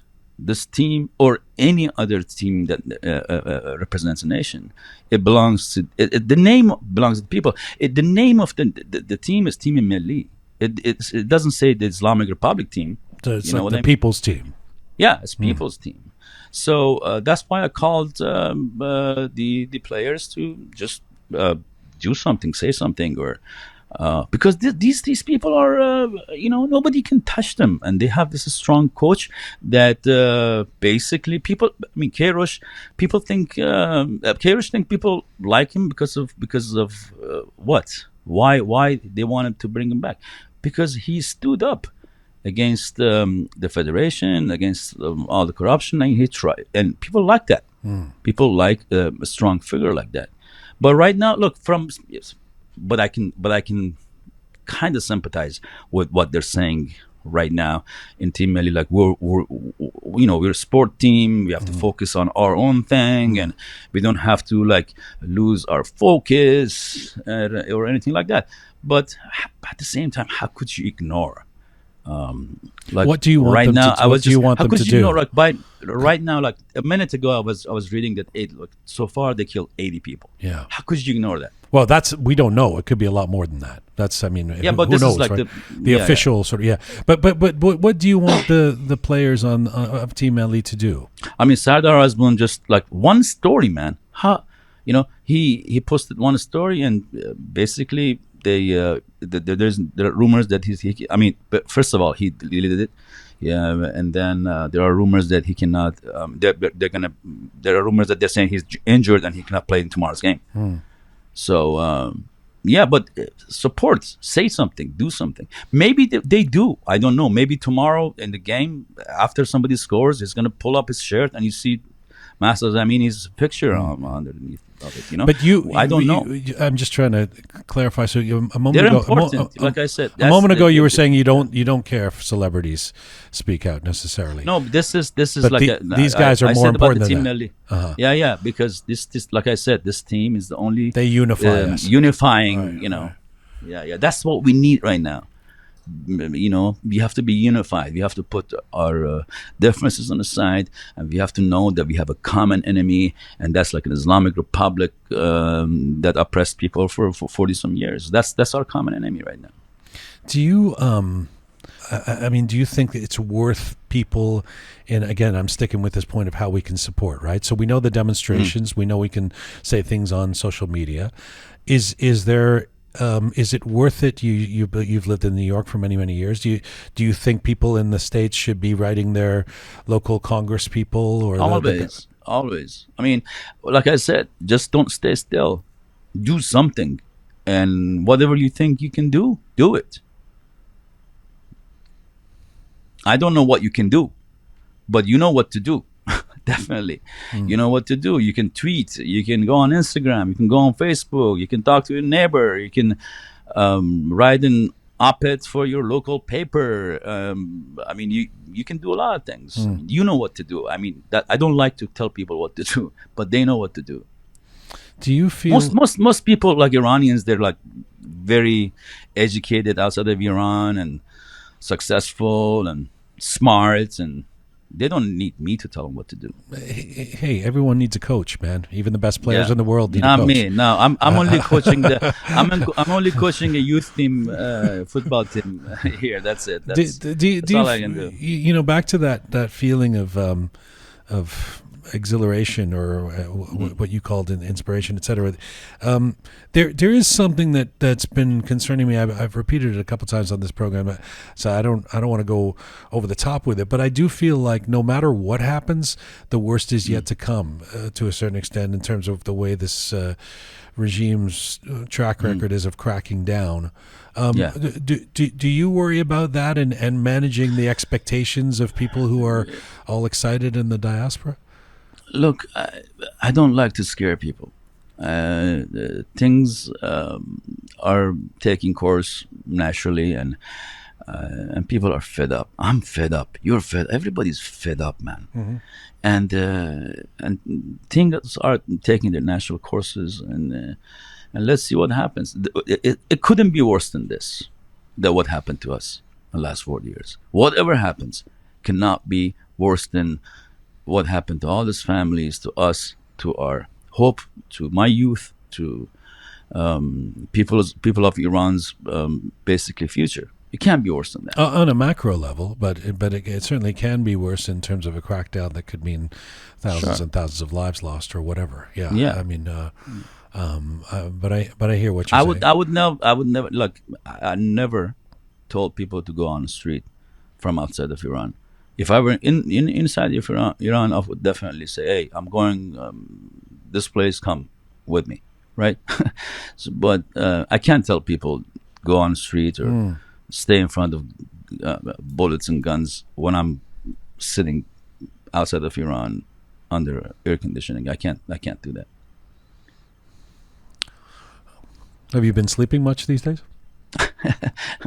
Not really, to be honest. It's a bit hypnotic, isn't it? Watching all that footage, the videos and stuff. It's always been hard, and it's hard, especially when you see that they're chanting what you want to chant, and the main slogan of this protests, the recent protest, was "Death to Dictator." Yes. If you want to sum it up. Yes. So, and that's everybody. That's what everybody wants, right? We don't want no dictator in the world anymore, let alone in Iran. Yeah, it's a particularly Middle Eastern type slogan, though. I must say, because we have it doesn't migrate well. At one of the Toronto protests, they were saying something like that, about Canadian political leaders, and I just thought, what would you say? You'd say this person has got to go, but death too is not something that we. But it's a system, though. It's not a person; it's a system. Dictatorship is a system. We don't. Sure. No. I'm talking about in Canada. I'm talking about when it comes to Canadian representatives. I'm just talking about the vernacular. The vernacular. I don't like Canada. I don't like Canada, man. Seriously, you did so well for 20 minutes. You were so measured. No, I mean today Trudeau is coming. No, we're going to sanction this and that. I mean, you became a safe haven for all these motherfuckers. Yeah. Well, first, if you want to do something, kick them out. First of all, if you want to do, no, you know what? I'm going to sanction this and sanction that. You're basically Argentina for Nazis. What are you talking about? So, yeah. It starts from You your own home. you جلای خودت گرفتی for about 15 minutes and then Sorry, it's man. coming out. I tried so hard. But actually, anger. while you're, I mean, that is interesting because we did just report that the news that Move out of Canada, man. sanctioning What is that? sanctioning the morality police. I don't even know what that means. Exactly. What does it mean I mean, he has to come Canada out and sanctions the morality police? I really don't. I mean, I don't understand what. I know that they're saying certain individuals, I guess, can't. I don't know what it means. But So he has to come out and say, "What the fuck, morality? What the fuck are you thinking, morality police? What is that?" And then we're gonna kick all these motherfuckers out of Canada too. But I don't know about Canadian government. Man. You're too nice, maybe. That's what everybody says. Reserve judgment on that for the sake of this. Sorry, this man. You're too the nice. focus of this. Too polite. Too polite. The focus of this program. Yeah. Combiz, thanks, man. You're welcome, man. Thank you so much for having me. And I know how much you care about this. I know how much this is eating you up and also. I know it's in your bones, and I know that you haven't wanted to do a bunch of interviews. You just do your thing, and you do your show. And so, thanks for coming on here, and we'll talk to you next week. Thank you, man. Hopefully, this thing. Hopefully, we're gonna prevail, and everything is gonna.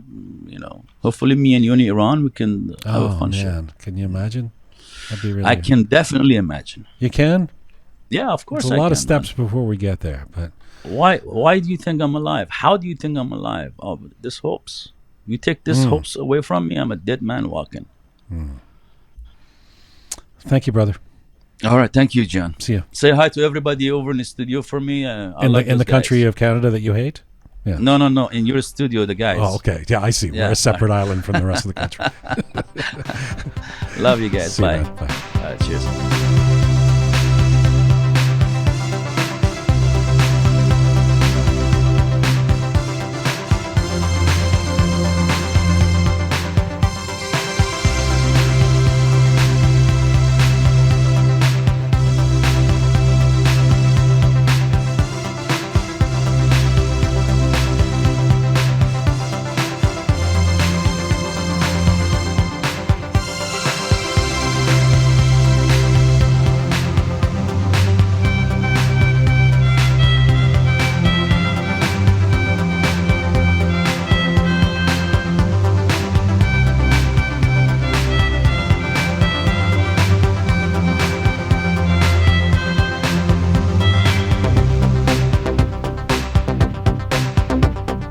Thought that never changes remains a stupid lie.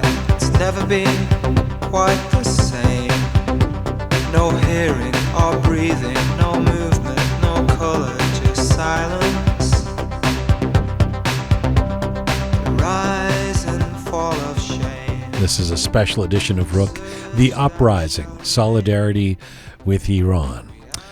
Next, we go to Los Angeles. Gelareh Sheibani is a singer and recording artist who started her music career as an underground musician in Iran. After releasing her first song, she was officially banned by the Islamic government and had no other choice but to leave Iran for good. She started performing in clubs in various venues in different countries, including China, Malaysia, India, and Turkey. Just last month, Gelareh played her first performance in the United States at the annual event Let Her Sing, which was held in San Francisco, where she shared the stage with 9 other female vocalists. And right now, Gelareh Sheibani joins me from Los Angeles. Hello. Hi there. How are you doing? Thank you so much for doing this. How are you doing? I understand dealing with the bullshit of the morality police in Iran is not something unfamiliar for you. What emotions have you been experiencing as you've seen the story of first Mahsa Amini and then the subsequent movement it has inspired inside Iran over the last week and a half? It's really overwhelming because to me personally, a lot of things has happened since I was living in Iran and even when I'm out of Iran all these 15 years. But what I feel is mostly rage And I'm very emotional and vulnerable. I try my best to be smart because I keep telling myself it's a war, it's a revolution, it's a movement. So I have to move not emotionally and step wisely. And but I'm really overwhelmed. I'm very angry, and we've had enough. This is my feeling, that we've had enough, and there's an end to it. This is the end for it, you know. When you say, I'm going to ask you about your ideas and the actions in terms of what those of us in the diaspora can do to help the sisters and brothers there in Iran. But when you say you're filled with rage, even when you say that, I'm so angry, what comes to mind? What is it that really, really fuels that rage? You know, it's not one thing, it's a lot of things that has happened during all the years of my life growing up in Iran and then getting banished out of Iran, because I was arrested as a singer in Iran 10 years ago, and I could never go back to Iran. Even I couldn't go back to my father's funeral, which was 4 months ago. And it was really, really sad for me. And a lot of things personally has happened for me. And because I'm a woman, and on the top of that, I'm a singer. So this has been double for me all these years. So all the things that is happening these days, I feel that it's the only way is that it's so beautiful that all the people has waken up and women are, you know, moving ahead of everybody. And now all the men also, they're moving with women. It's so beautiful. And I think it's about time that something changed. First of all, I'm so sorry to hear about your dad 4 months ago. And that is horrible that you couldn't go and visit him. Many of us are in this position of not being able to travel to Iran. When you said a moment ago that you implied that this time is different, this time you feel like it's the end, you said, why do you feel that? How do you see things being different this time? I always have believed in the new generation. My best friends, they are 18 years, 20 years old right now. Really, I call them for advice. And I really believe in the new generation. They are fearless and they know what they want, and they don't like anybody to take advantage of them, and they're not afraid of that. I think this is the thing, that they are doing this and they're so balanced and they know exactly what they want, and we are just behind them actually. So this is why it's different, and they don't want to go through all the drama that we went and tragedy that we've been through in our lives. So I respect them and I just applaud them. You know, I love that I love that you're saying that, and that folks who've said, you know, these people in Iran, kids, a lot of them, you know, youth, teenagers, etc. in Iran, they don't need leadership from the outside. They are leading. They know how to lead. And let me ask you a question that might seem, I mean, forgive me, especially folks who are listening in Iran might think this is such a simple or basic question, but I'm curious about it. And let me put it into words. I mean, how do you think, let's say an 18-year-old, those best friends that you have, who've been born into and grown up in this kind of an authoritarian state, you know, in this theocracy, how have they built the strength to actually, not drink the Kool-Aid, if you will, not be indoctrinated, to in fact see it for what it is, to want change, all of that? I mean, because the regime has been pretty set upon, making sure the citizens believe a certain thing for 43 years. You can imagine someone who lived before that or was a little older or had a sense of history, but it's amazing that somebody who was born in the 2000s is rising up right now. Tell me your perspective on that. I believe it's the social media and the internet. And because this generation, let's say when I was 14 years old, I wanted to go to the best singing class in the world, but I couldn't. And this is just an example for me. But this generation, while growing up, they had access to what they want to, so they have the feeling of accomplishment on those areas that for us it was just an obsession. You know what I mean? So they're brighter, they know what they want, they have the taste of achieving to what they want.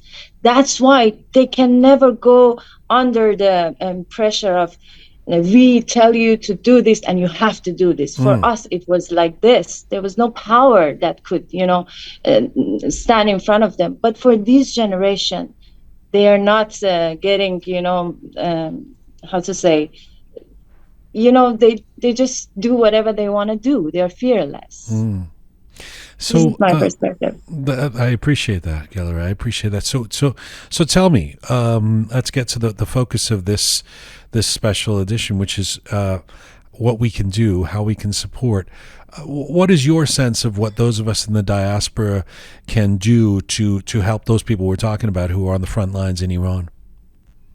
I don't have much knowledge, about it. But what I think that we can do, first of all, as artists or as people, or we can create content to increase awareness all over the world.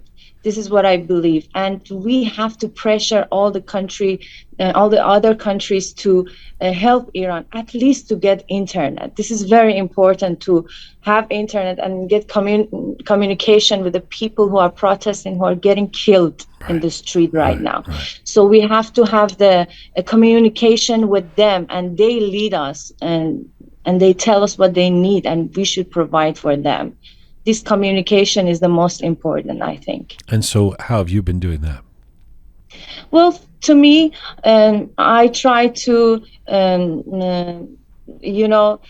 just inform, be active, repost all the posts and the stories that I get. I'm in touch with the people who go outside. They send me some videos, I will share. I ask my non-Iranian friends to use their platforms and social media to inform their own people or their own government about what is going on in Iran.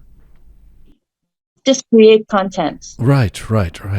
Tell me, you said you're in touch with friends in Iran. Obviously, many of us have family there and friends there. I'm curious if do you hear from your friends, especially now with the internet crackdown, assuming you can still be in touch with them, are they aware of the fact that, where you are in Los Angeles, there was a big rally yesterday, that here in Toronto, there's been thousands on the street every day, that what's happening around the world? Yeah, yesterday I was talking to one of my friends, actually, and I was telling him, like, you don't know what's happening in London, like everybody's behind you, and they're fearless, and they're aware of it, but maybe not so much, because my friend told me, when we go out, we don't even have time to get videos. Don't think, if we don't send you videos enough, don't think there's nothing going on. No, we just get tired and we sleep, and then next day we go out. So I think they're aware of it. I think they're aware of what is going on in the world, and it's so beautiful what I'm seeing. Really, really beautiful. What else are they telling you about the protests with that friend you were just talking about? Where is he? Is he in Tehran? Yes, he's in Tehran, and he tells me that they're not as strong as we thought they are. They have fear in their eyes. Like whoever you see, they have fear in their eyes, and they're not. This is in our head that they are unstoppable. It's not like that. It's much easier than you think, because we can see fear in their eyes, and they are really, really fearless, these people that I talk with them. Yeah, that is inspiring, and that is something that I'm guessing is different from the past, where there were this monolith, the police, the military, etc., that no one could penetrate, no protester could beat off, right? Yeah, I think for the first time they're thinking, what if we lose, and what's gonna be future for us? I think they're afraid of this, and this is really amazing. Gelareh, do you on some level wish you were there and in the streets? Oh yeah, of course. I grew up in Iran. All my friends, my family, I became a singer in Iran, in the street underground of Iran. All my musician friends, all the team, all the brilliant music that I was in the project that I created was in Iran. So to me, getting banished, and of course, I went out of Iran. I tried hard. I always stayed a performer, and that was my job all these years. But I always wish I go back to Iran, especially now. I understand that you love Iran, but would you want to be there right now? I mean, to actually be amongst the demonstrators, even with however dangerous that is. Yes, I would go out. Definitely. Even here, I'm. It's been a couple of days that I'm in LA. I wasn't so aware what is going on. Even yesterday, when I found out that people are outside, I was really upset that I didn't know about it. And yeah, definitely. But in Iran, yes, definitely. It's very hard to say it, I know. But especially yesterday, it's my father's birthday, and he always he always did fight for freedom, and he taught us to be free. And if I was in Iran yesterday, the emotion was too much yesterday for me. I was crying all day looking at the videos, and I said, I have to do something. Yeah, I mean, Definitely. it's we've been talking about this throughout the program. It's a mix, isn't it, of horrible,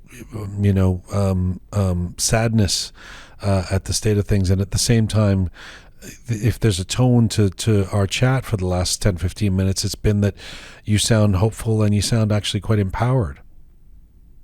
Yes, because this is the first time that I'm feeling like this. Really, this is the first time that I feel, because I see the awareness. And if you look at the history, if you look at the a bigger time period, you can see that this is brilliant. This is what happened. Maybe it's really heartbreaking. Definitely. Yesterday, I was telling my friend that he told me that he goes out every day in Iran. He said, how are you? I said, my heart is torn apart completely. If all these years my heart was broken, like every 3 months, every 6 months, or this happened, I cannot go back to Iran, I cannot sing here, I don't have a job. But now it's like, when I see all these videos, my heart, it's not one heart, it's 1,000 heart I have. I think it's, torn apart, but still, yeah, I can feel it's different this time.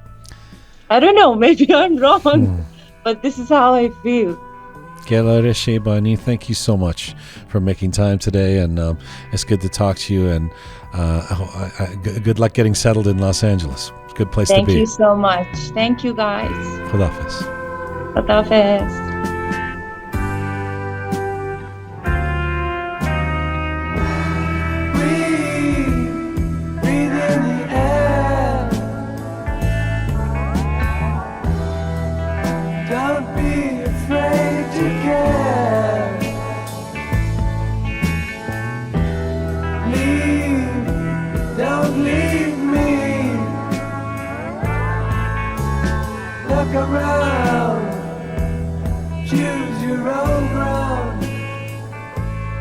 This is a Roqe Special Edition, The Uprising, Solidarity with Iran.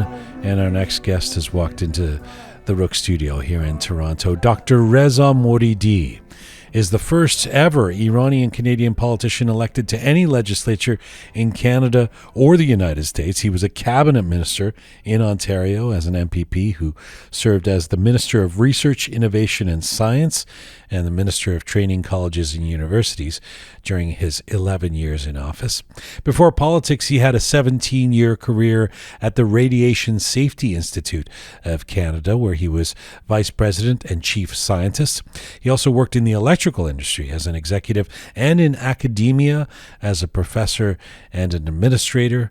And right now, Dr. Reza Moridi joins me live in the Roqe Studio. Hello, sir. Hello, Jian, and thank you very much for having me at your show. Always a pleasure to see you. These are interesting days.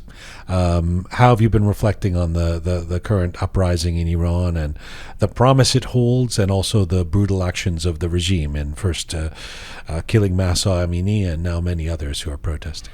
Well, you know, Jian, I mean, this uprising has been expected. We always expected that something like this will happen. As you know, as it happened in the past as well. The Green Movement, as you recall, it was something similar. And in between, there were many uprising with different degrees of severity. So this one was also expected. So the only thing was that, you know, we didn't know when it's going to happen. The timing actually was not, nobody could predict when the timing is going to be, but it was expected that something like this is going to happen. I mean, this regime in Iran, during the 43 years of its existence, it showed that this is an unstable regime. And unstable regimes are going to be disappear either sooner or later at one point. So that is what is happening. Is this time different? I think this time is different in the sense that, you know, the event was ignited by the killing of a Kurdish girl who came to Tehran to visit their relatives, or, you know, have some time in Tehran for some business, and then it ignited the whole community, the whole. You know, it's like you know, putting fire in a tank of gasoline. It's something like that. Right. The whole society was exploded. And of course, the society was ready, but they needed just for somebody to ignite it. And that happened by that young lady. I mean, some say this feels, a lot of people, that much bigger or much more to the point and vociferous in terms of the, you know, we're hearing chants like a death to the dictator all over Iran that were not as commonplace, certainly 10, 15, 20 years ago. Do you see this as an inflection point? I think so. That's a difference than in some of the previous uprisings. The people are now, you know, pointing to the head of the government, of the authorities, which is Ali Khamenei, and they call him dictator. And by dictator, they mean him. And in many other chants, people are just naming him by saying that, you know, that slogan they're calling him Rahbar al-Dang ma. So these are some of the things they are saying, and but this time, Jian, I think another characteristics of this uprising is that as the young lady was a Kurdish-Iranian, it brought Iranians from various ethnic communities together. The regime tried to, indirectly of course, try to bring some kind of conflict between different ethnicities in Iran, particularly in the western part of Iran, among the Turks and then the Kurds, particularly at the western part of Azerbaijan, where the Turks and also, you know, there's a strong Kurdish community over there.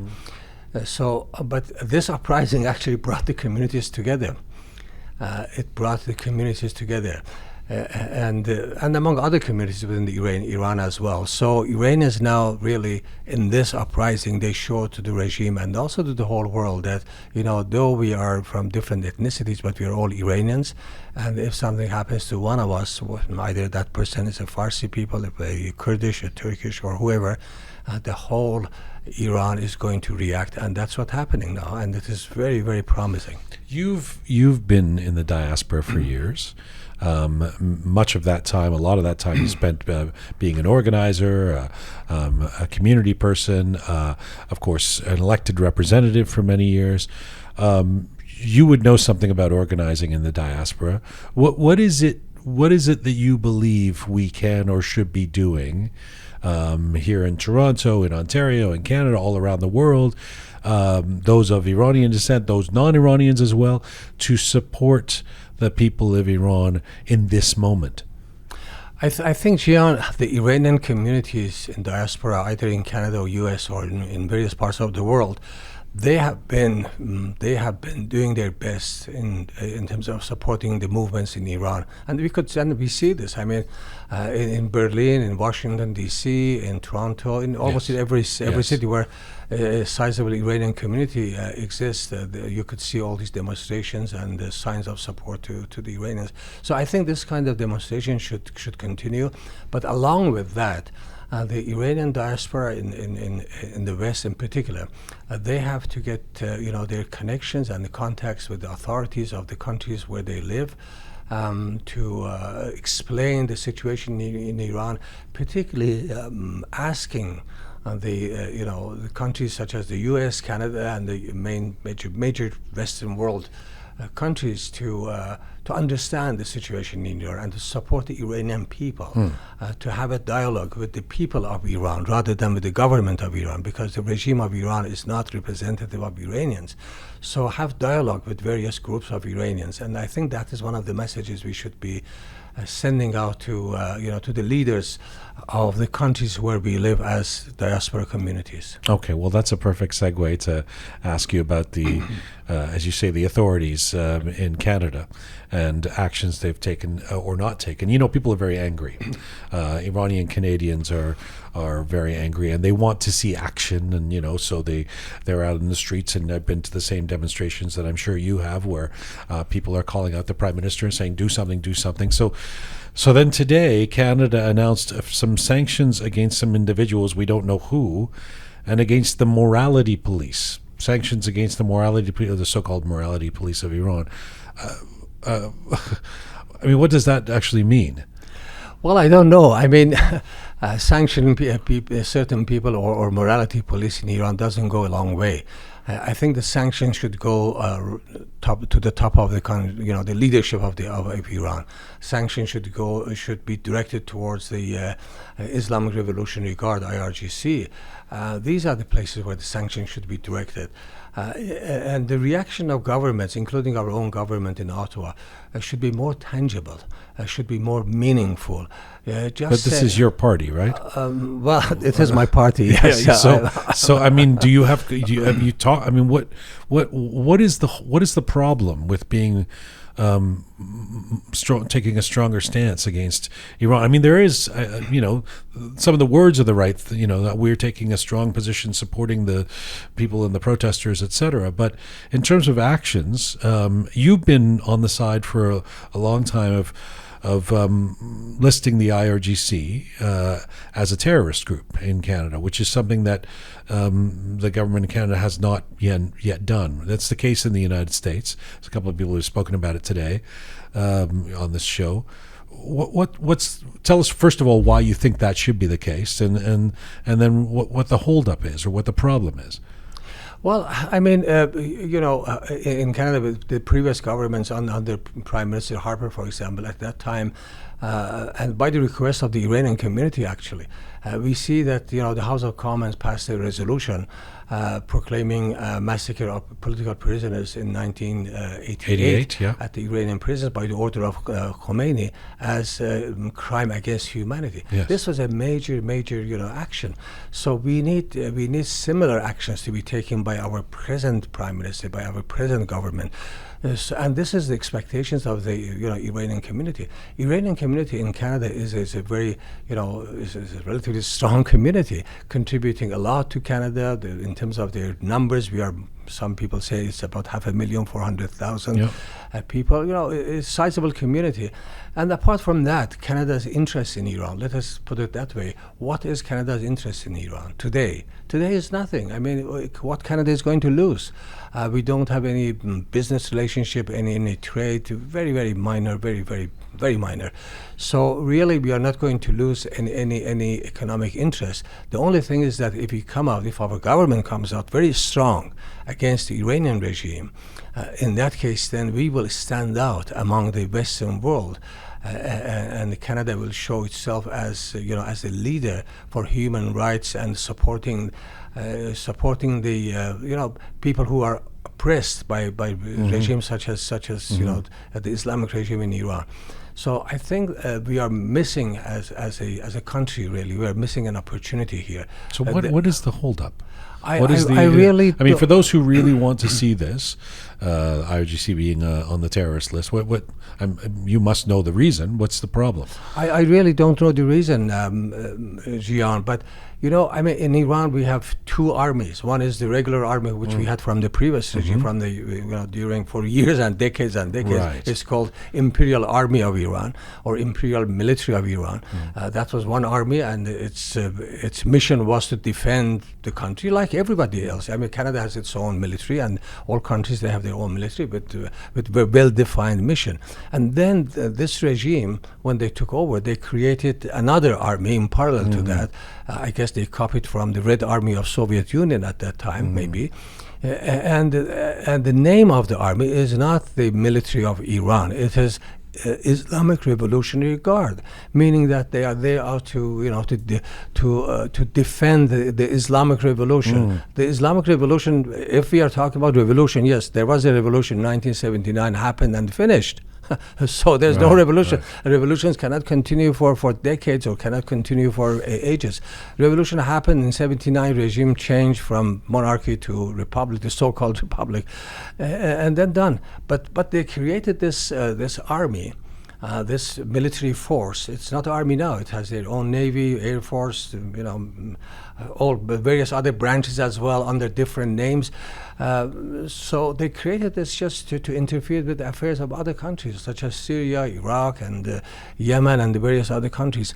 So this force is not really a military force of a nation. It is a force with a mission to interfere in the affairs of other countries, and including inside Iran as well. I mean, those people, the morality police and other police forces, other Basij, etc., these are all the branches of Islamic Revolutionary Guard. So with all indications, with all signs, when you look at or analyze the mission and the vision of this organization, you will see that there's nothing less than a terrorist organization. So you've been in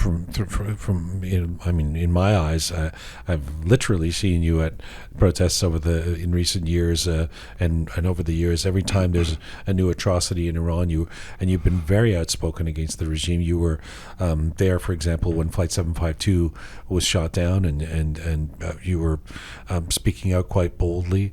What would you like to see Canada do?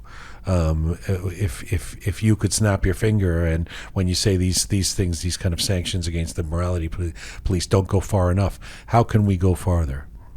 Well, I think first of all, in the Canada itself can take some tangible and serious actions. One of them is naming IRGC as a terrorist organization. There was a motion passed at the Parliament of Canada, and I believe Prime Minister himself voted for that motion. So that needs to be implemented. That has to be ratified by, basically signed by the Governor General, and then it becomes a law of the land. So they can act on it. So I think that is one of the things they could do. The second thing is they could apply the Magnitsky law to Iran case. So, and the third, Jian, is that there are many high-ranking officials from Iranian regime, either in the business side of the regime, either or on the political side and the military side, from the IRGC people. There are many people are just coming to Canada easily here, walking around. Thank you. I'm glad you brought that up. Their families are here. Right. And the Iranians are asking, saying, well, we escaped. These people came to Canada. Now they're coming to Canada. They have their own mosques. They have their own, events here and there. And all, even, they have their ashuras, all those things which they used to do in Iran, they are doing here. So where next should we escape from these people? I think there are. I mean, what can we do about that? Canada is losing its stature, at least among the Iranian people, within Iran as well, saying that, look, Canada is this, becoming a haven became a haven for these people. So it's really bad for Canada, I think, Canada's image. Let me finish off with a more general question, just about you being that person who's been spoken against this regime, and do you, in this moment, I mean, you've said that this was expected. You're not surprised to see this kind of an outcry when an atrocity happens, and it certainly grows each time. Are you, I mean, personally, are you enthused by what's happening? Are you, dare I say, on some level, optimistic or excited about the possibilities here, in and amongst the horrible news that we're hearing about, protesters being shot, etc.? Well, I'm very much optimistic for the future of Iran, and I'm sure that this regime is not going to last, Jian. It lasted for 43 years now, but it's not going to last forever. It's going to be brought down. The question is when. Is it going to happen tomorrow or the day after tomorrow?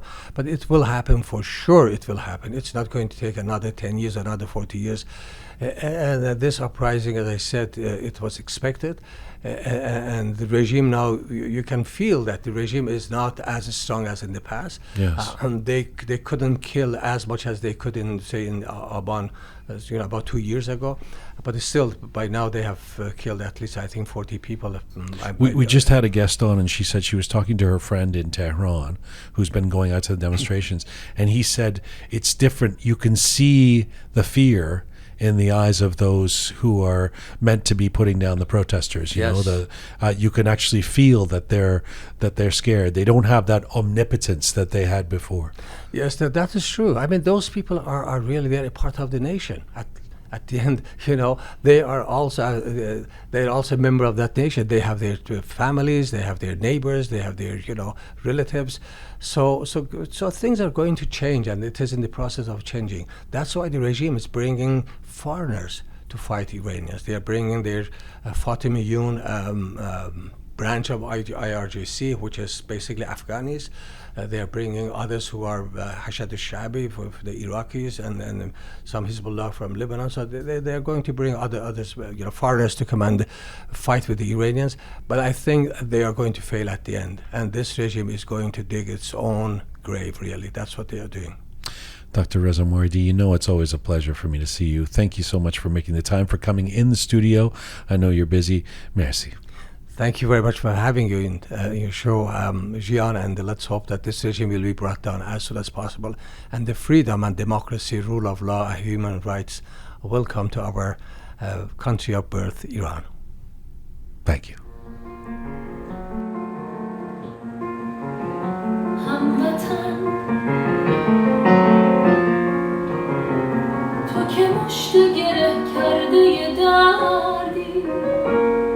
که تمام شب رو گریه کردی اگه خون و اگه درد رهایی رو نفس کرد به این موج پر از ترانه برگرد تو رگبار شکستم سپر خواستی تن من بزن شیشه عمر دیو و بشکن هموطن که مشت گره کرده ی دردی تو که تمام شب رو گریه کردی اگه فکر دیاری اگه جنس بهاری تو هم سهمی از این ترانه داری تو رگبار شکستن سپر خواستی تن من بزن شیشه عمر دیو و بشکن آینه به دستم شب و چله نشستم دلم تشنه خورشید و خونیار تو هستم وطن بود و نبودم وطن شعر وجودم تو رو پاک و سرافرازتر از عشق سرودم از این قطره بترسید که دریا همه از ماست سحرگاه شکفتن همین پهنه دریاست از این قطره بترسید که دریا همین پهنه دریاست هموطن تو که مشت گره کرده دردی تو که تمام شب رو گریه کردی اگه خون و اگه درد رهایی رو قفس کرد به این موج پر از ترانه برگرد تو رگبار شکستن سپر خواستی تن من بزن شیشه عمر دیو و بشکن.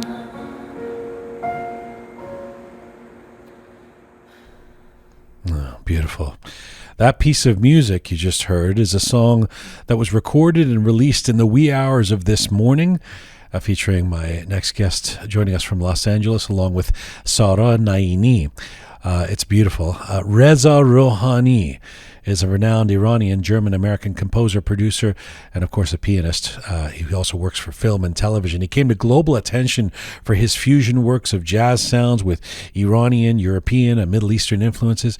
He's a graduate of Berklee College of Music and one of the most popular instrumentalists in Iranian music these days and right now. Reza Rohani joins us from Los Angeles. Hello, sir. Hello, sir. Pleasure to be here. Nice to see you. Very interesting, and in some cases, in some ways horrific, in some ways energizing circumstances for all Iranians around the diaspora. Tell me first of all about this beautiful piece of music you guys have just released. I'm guessing you recorded it this weekend. Oh, well, just a few hours ago. Okay. Yeah. So last night. So yesterday, Sarah and I started to rehearse the piece and learn it. It's an original, so I knew how it went, but I had to change the key for Sarah. And so basically we actually started rehearsing it, and then we went to the demonstration in Los Angeles together, and then we came back after the demonstration. And basically, emotionally, we were just at that place where we wanted to do something. And unfortunately, once you're outside of Iran, there's just very little you can do. However, this at that moment really felt, genuine. And and then we just basically had the phone up and recorded it on this same piano here. So yeah, it's beautiful. When did you write the music?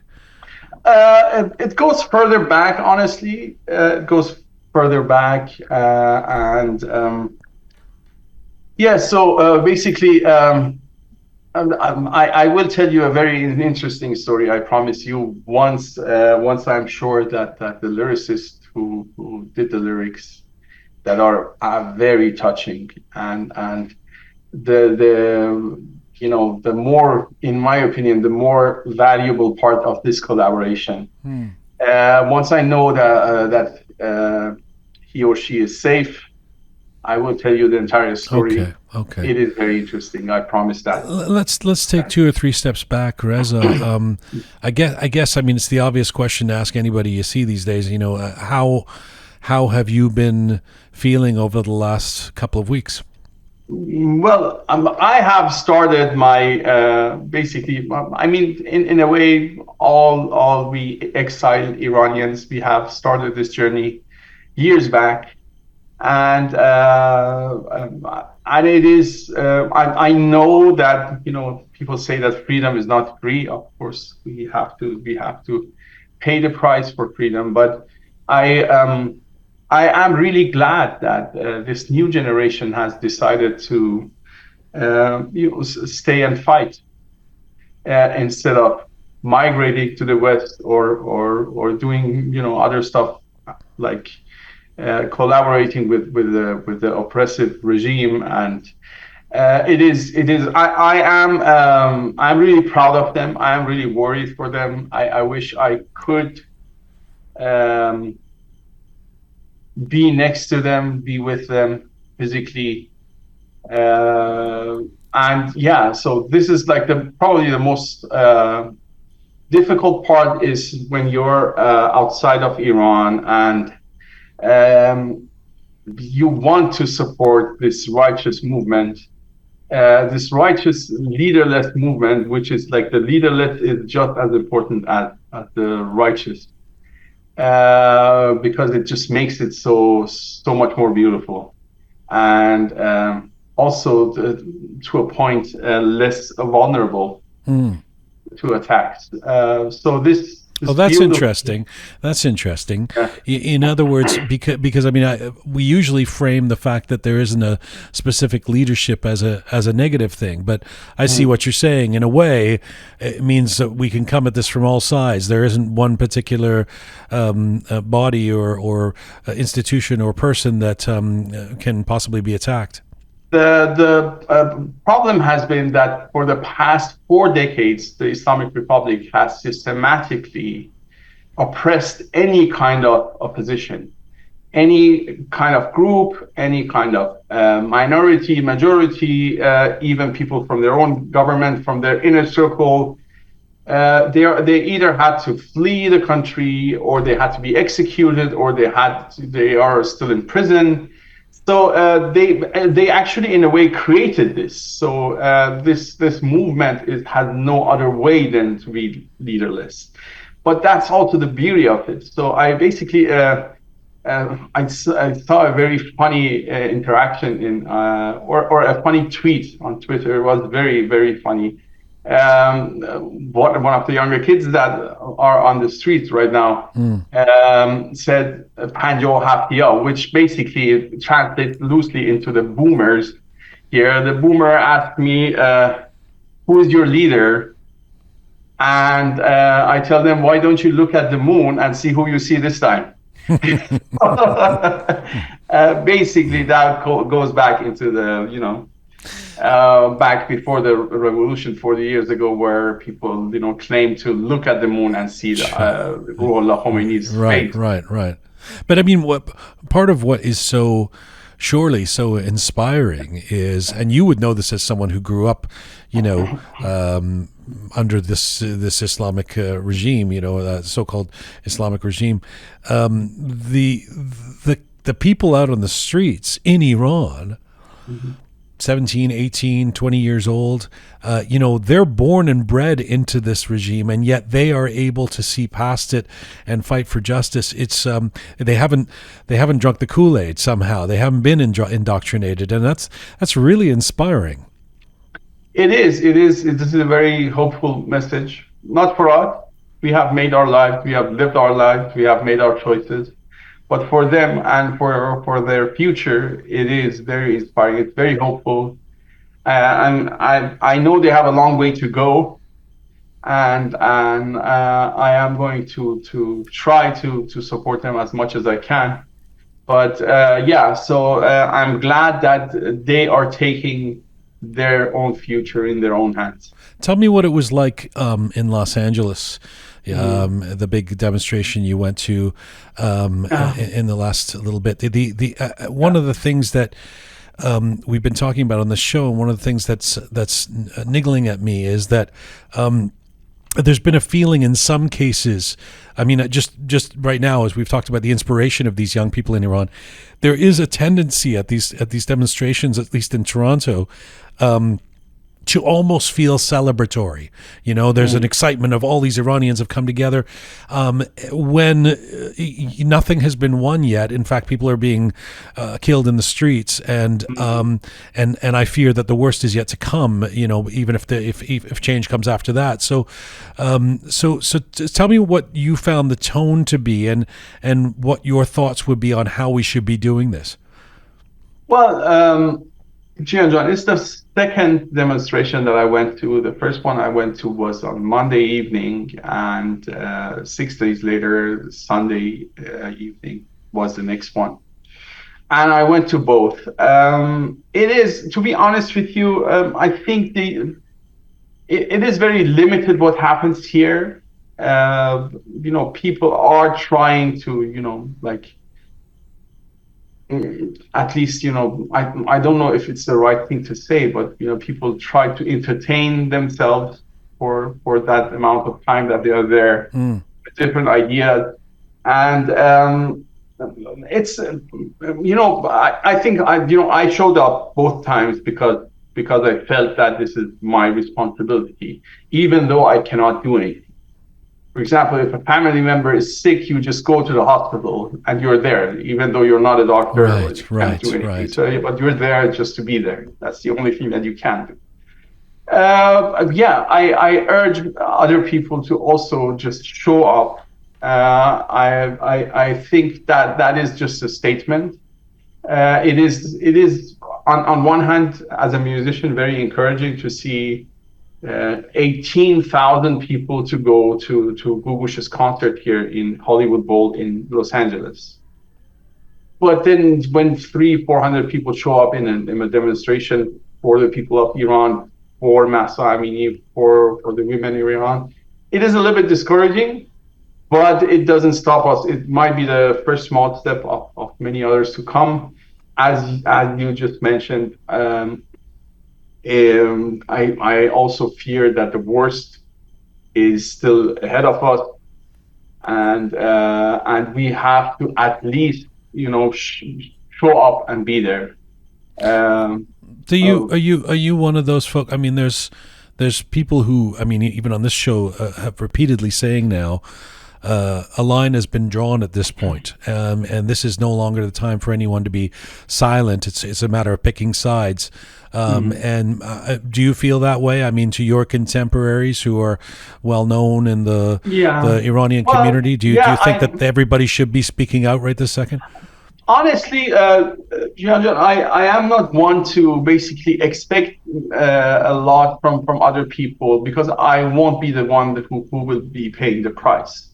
For myself, I have done that. I have dedicated my professional life to work with Sara Naini, who was also once oppressed in Iran and wasn't able to sing.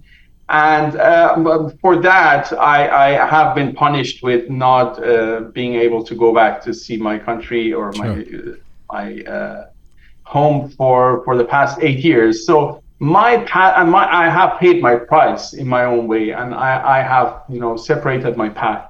But I understand that other people have other priorities, and I'm not one to expect anything. I am very positively surprised that many famous musicians, many famous artists, sports personalities have come out. I am very touched, very, very positively surprised. I commend them. And I also would like to say that it's definitely not too late for other friends to join this movement if they feel like it. It's definitely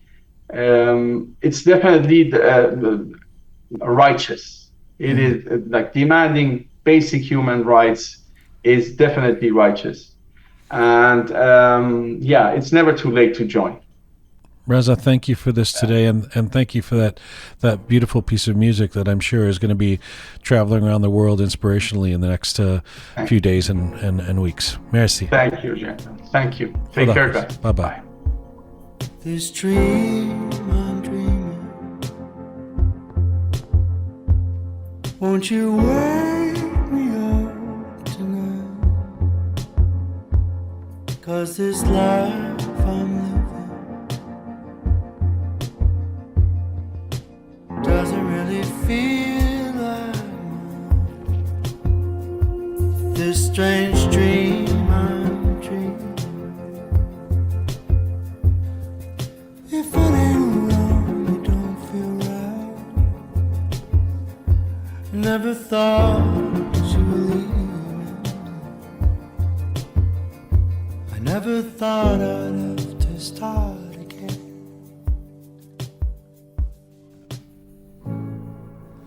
This is a special edition of Roqe, The Uprising, Solidarity with Iran. Next we go to Sacramento. Captain Christopher Behnam is an Iranian-American pilot, an aviation expert, a motivational speaker, and a human rights advocate. He is the recipient of the prestigious Superior Airmanship Award for his actions in saving 381 lives on the United Airlines Flight 1175 in 2018, And right now, Captain Christopher Behnam joins me from Sacramento. Hello, sir. Hi, Jian. Nice to see you again. Nice to see you again. We come together in different circumstances. This one, depending on how you look at it, a sad circumstance or an exhilarating one. I know you've been very active in spreading the word and supporting the protests and the movement in Iran. You fly around the world every day, each week. Do you have a sense of how global this movement is? Oh, it has become very, very global. Every place I go, people know about it, even in the cockpit. The American pilots that I fly with, and they know, they ask me questions, what's going on in Iran, what's being done about it. And I tell them that all of us are getting together to push this movement forward and once and for all be able to free the Iranian people and be done with the Islamic Republic.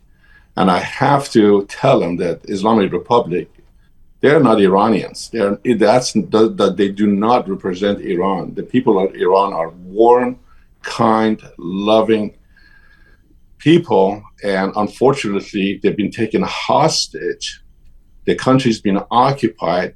I say wholeheartedly, these people are occupiers, taking over this beautiful country and the culture of Iranian people for the last 43 years. You know, this program, this special that we're doing, we're trying to focus on how those of us in the diaspora, like you and I, and also non-Iranians around the world, what we can do, how we can show solidarity, and how we can support the protesters, the young, brave women and men in Iran who are putting their lives on the line for justice and to try to create change in this moment. You've said in a message to all Iranian celebrities and well-known folks around the world, you said that they should speak up now and, quote, history will judge us, unquote. Tell me about that message. Well, the fact of the matter is we have a lot of successful Iranians financially, in movies, singers around the world. And this is the time for them to speak up. Each one of those individuals with 3, 5, 7, 10 million followers, they are basically like a broadcasting station like BBC or CNN. It's time for them to put their differences aside and step up to the plate. Stop standing on the fence line, wondering, which direction. Well, by the way, who are your followers? These are all Iranian followers. You didn't get there by yourself. People put you there. Now it's time for you to give back. And I always say, how can you be Iranian at this day and age? I mean, it makes me almost angry and say I'm not political. We are all political. The celebrities who were saying we are not political, now they say they are political. But by just hashtag and singing, things not going to change. Put your hand in your pocket, give us money. I don't know how clear can I be. People need money. With money, all this is over. I want to send 1,000 Starlink packages to Iran.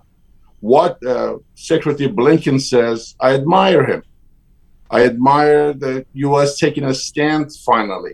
I admire Elon Musk saying, activating Starlink. Well, what does that mean? Activating and pushing a button doesn't mean Iranians going to get it. And I'm telling the Iranians in Iran, don't be fooled by somebody saying, buy my package and all of a sudden you have a Starlink. No, you need the equipment. And we have the people.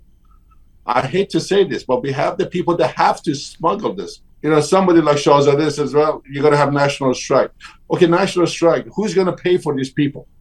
Who's going to put money on their food on their table?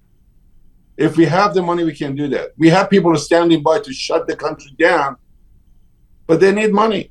It's interesting, there's been a lot of prescriptions for what we should do, and a lot of them are, get out there, be a voice, protest, talk to the media, etc. You're actually the first person, at least on this program, that's brought up money, but that's not money's certainly not irrelevant, is it? When people need this kind of help, so it's a very fine point you're making. Okay. Bottom line, this is what we need. We need 5 things to make this thing happen. We need a leader. We need a leadership team. We need the people. We need money. And we need an okay from the Western countries, i.e. the 4 major ones, US, Germany, France, and England. Out of these 5 items, all we have is the people. Yeah, I mean, well, you were saying you're really happy with Secretary Blinken. I mean, there are certainly folks who feel like the U.S. could be doing more to encourage and enable the protesters on the streets. Although, also there's understandable trepidation about actual intervention, from Western countries. But I mean, where are you at on that? What do you want your government in the U.S. to be doing? Well, soft support is different than hard support. But hard support is military. That's not going to happen. We don't need it. The Iranian people are strong enough. It was an empire. They have had many, many wars they have won against superior enemies. Okay, they can win again. What is needed, as I said, a leader that we don't have, a leadership team that cannot come together. These opposition leaders, I'm telling the people in the world, do not count on them. For 43 years, they have done nothing. They will not do anything for the next 43 years. They cannot come together and create a coalition, transitional shadow government right now.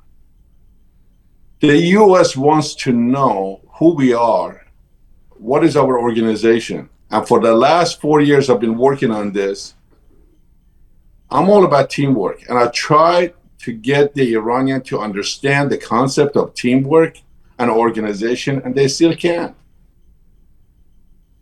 I mean, look at Apple, look at IBM. Would you hire any of the Iranian officials to be on the board of directors of Apple? I would not even hire them as a janitor. The president of a country that cannot even speak. He has supposedly a PhD. He cannot even speak. I mean, my English is after 45 years is better than his. Iranian opposition, they don't have their act together. They're fighting. I spent hundreds of hours with them. It's just not going to happen. The leaders are in Iran. We need to support them. If the U.S. government knows that we have a team that can support them, then they put their support behind us. Unfortunately, we don't have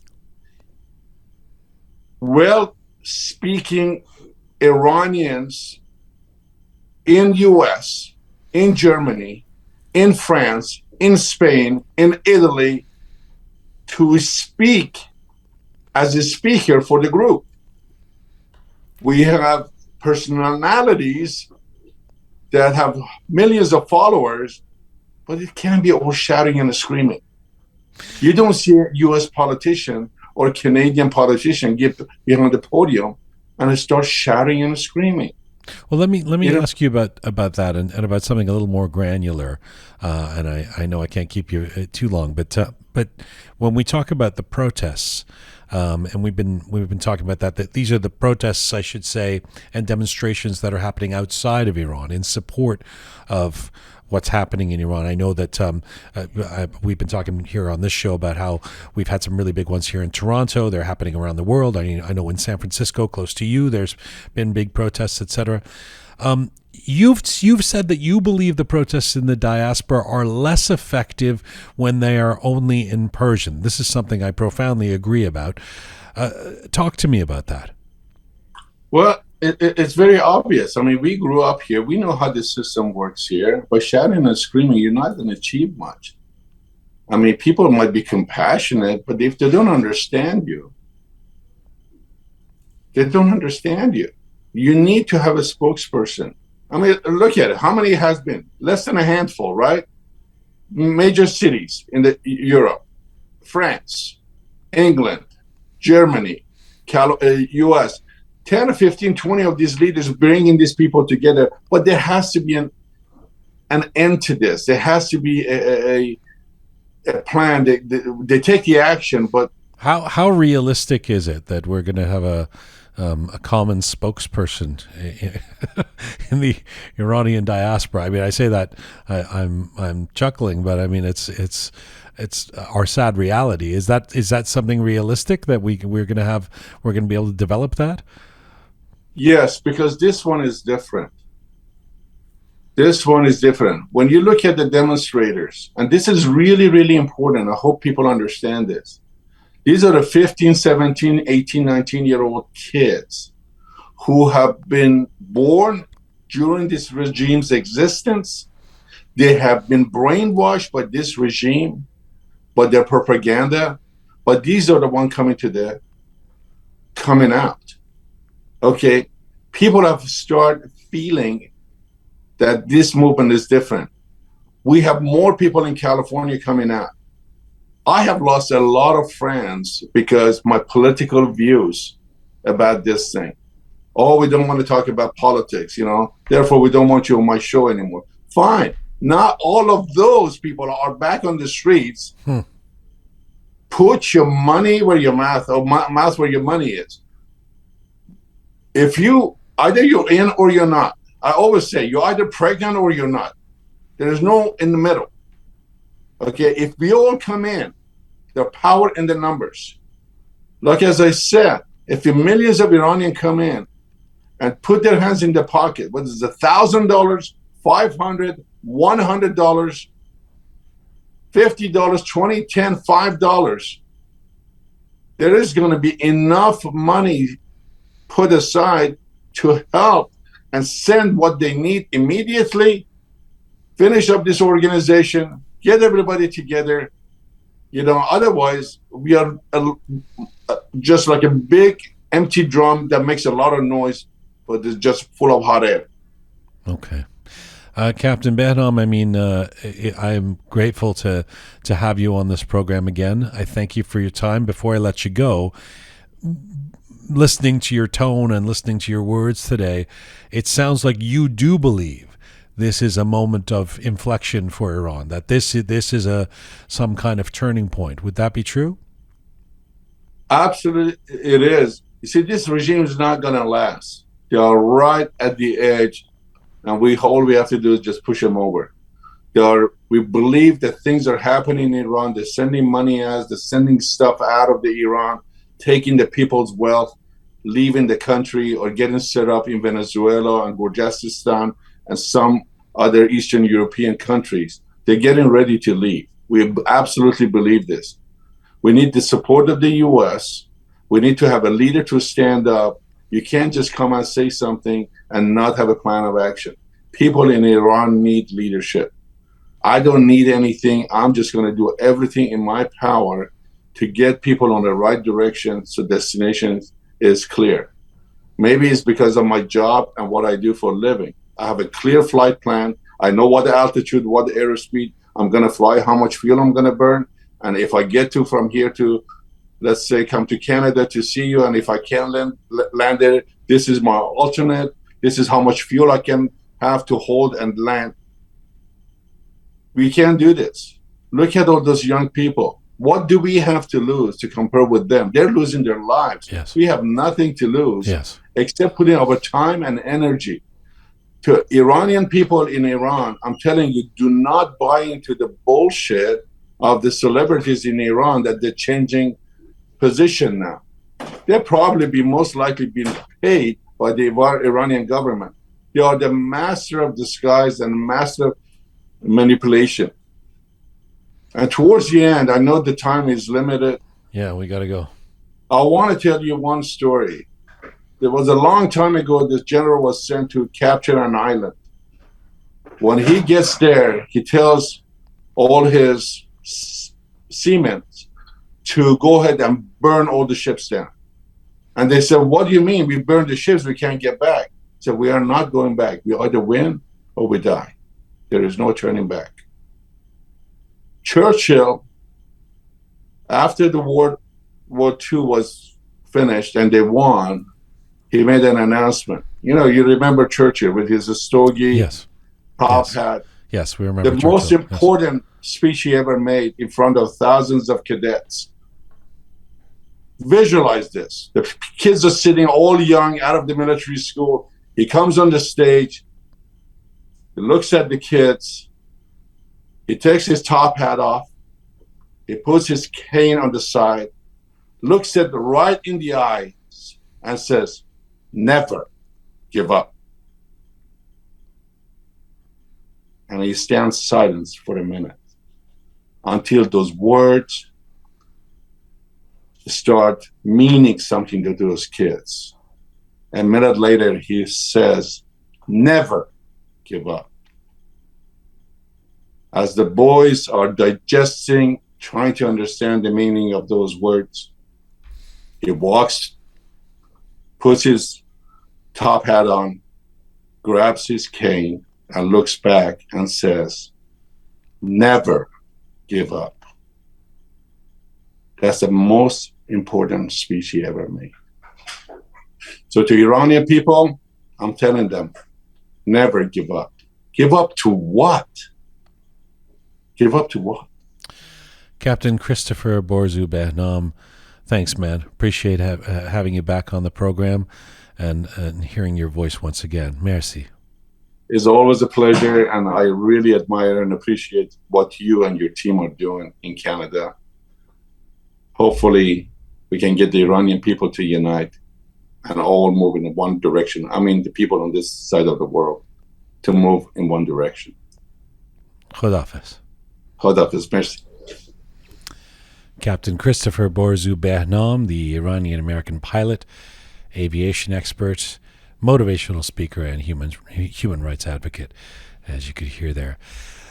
Well, it's been quite a whirlwind across the diaspora, Gurvishaya. Grateful to all of the guests. Oh yeah, I've learned a lot actually. Yeah, what's something you learned? From the end, if I want to say, like, money actually is important. Yeah, I was glad he's the final guest, but it's a good point. Yes, money needs to be there as well, right? As well as hashtags and solidarity demonstrations. And like the thing Gelareh said about the being feared, right? It was really interesting. Yeah, and the thing, who was it?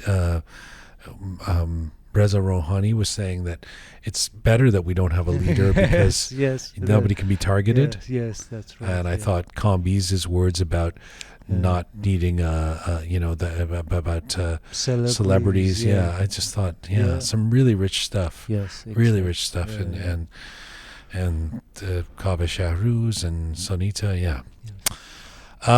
Now, Shia, before we end off, I should announce I got to do the final credits, but right after the final credits, I want to play this this track that you guys Dang Show. Yes. You worked on just on the weekend. Yes, actually, it's not it's not a song. It's just 1 minute. It's a piece. Yeah, it's a piece, 1 minute, and it's actually based on one of our kind of hit songs, called Dang Show. So we just turn it and bring it into this.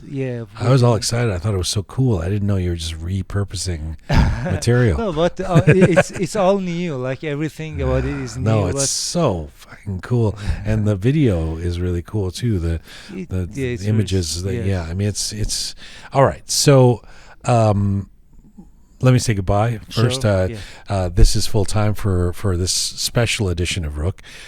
The Uprising, Solidarity with Iran. Thank you so much to everybody for listening.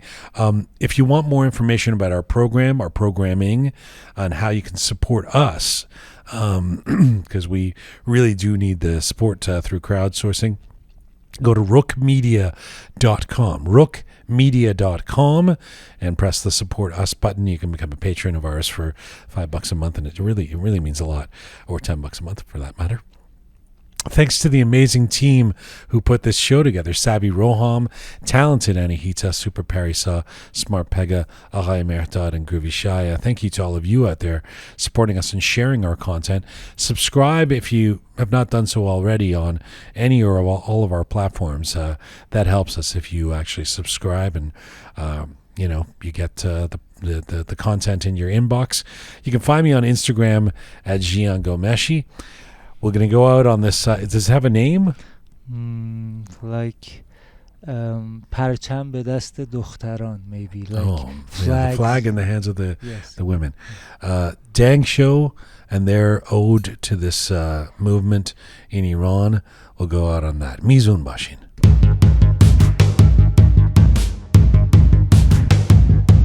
Az jang mitarsim ne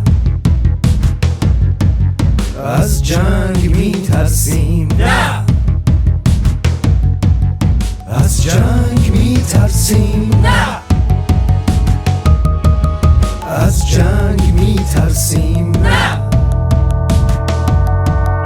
ایران به خون عاشقان پررنگ شد پررنگ شد از جنگ میترسیم نه گر جنگ شد او جنگ شد پایان جلادی رسد ایران به آزادی رسد پرچم به دست دختران با ما تو هم آهنگ شو ای روح اینجا مست شو ای عقل اینجا دنگ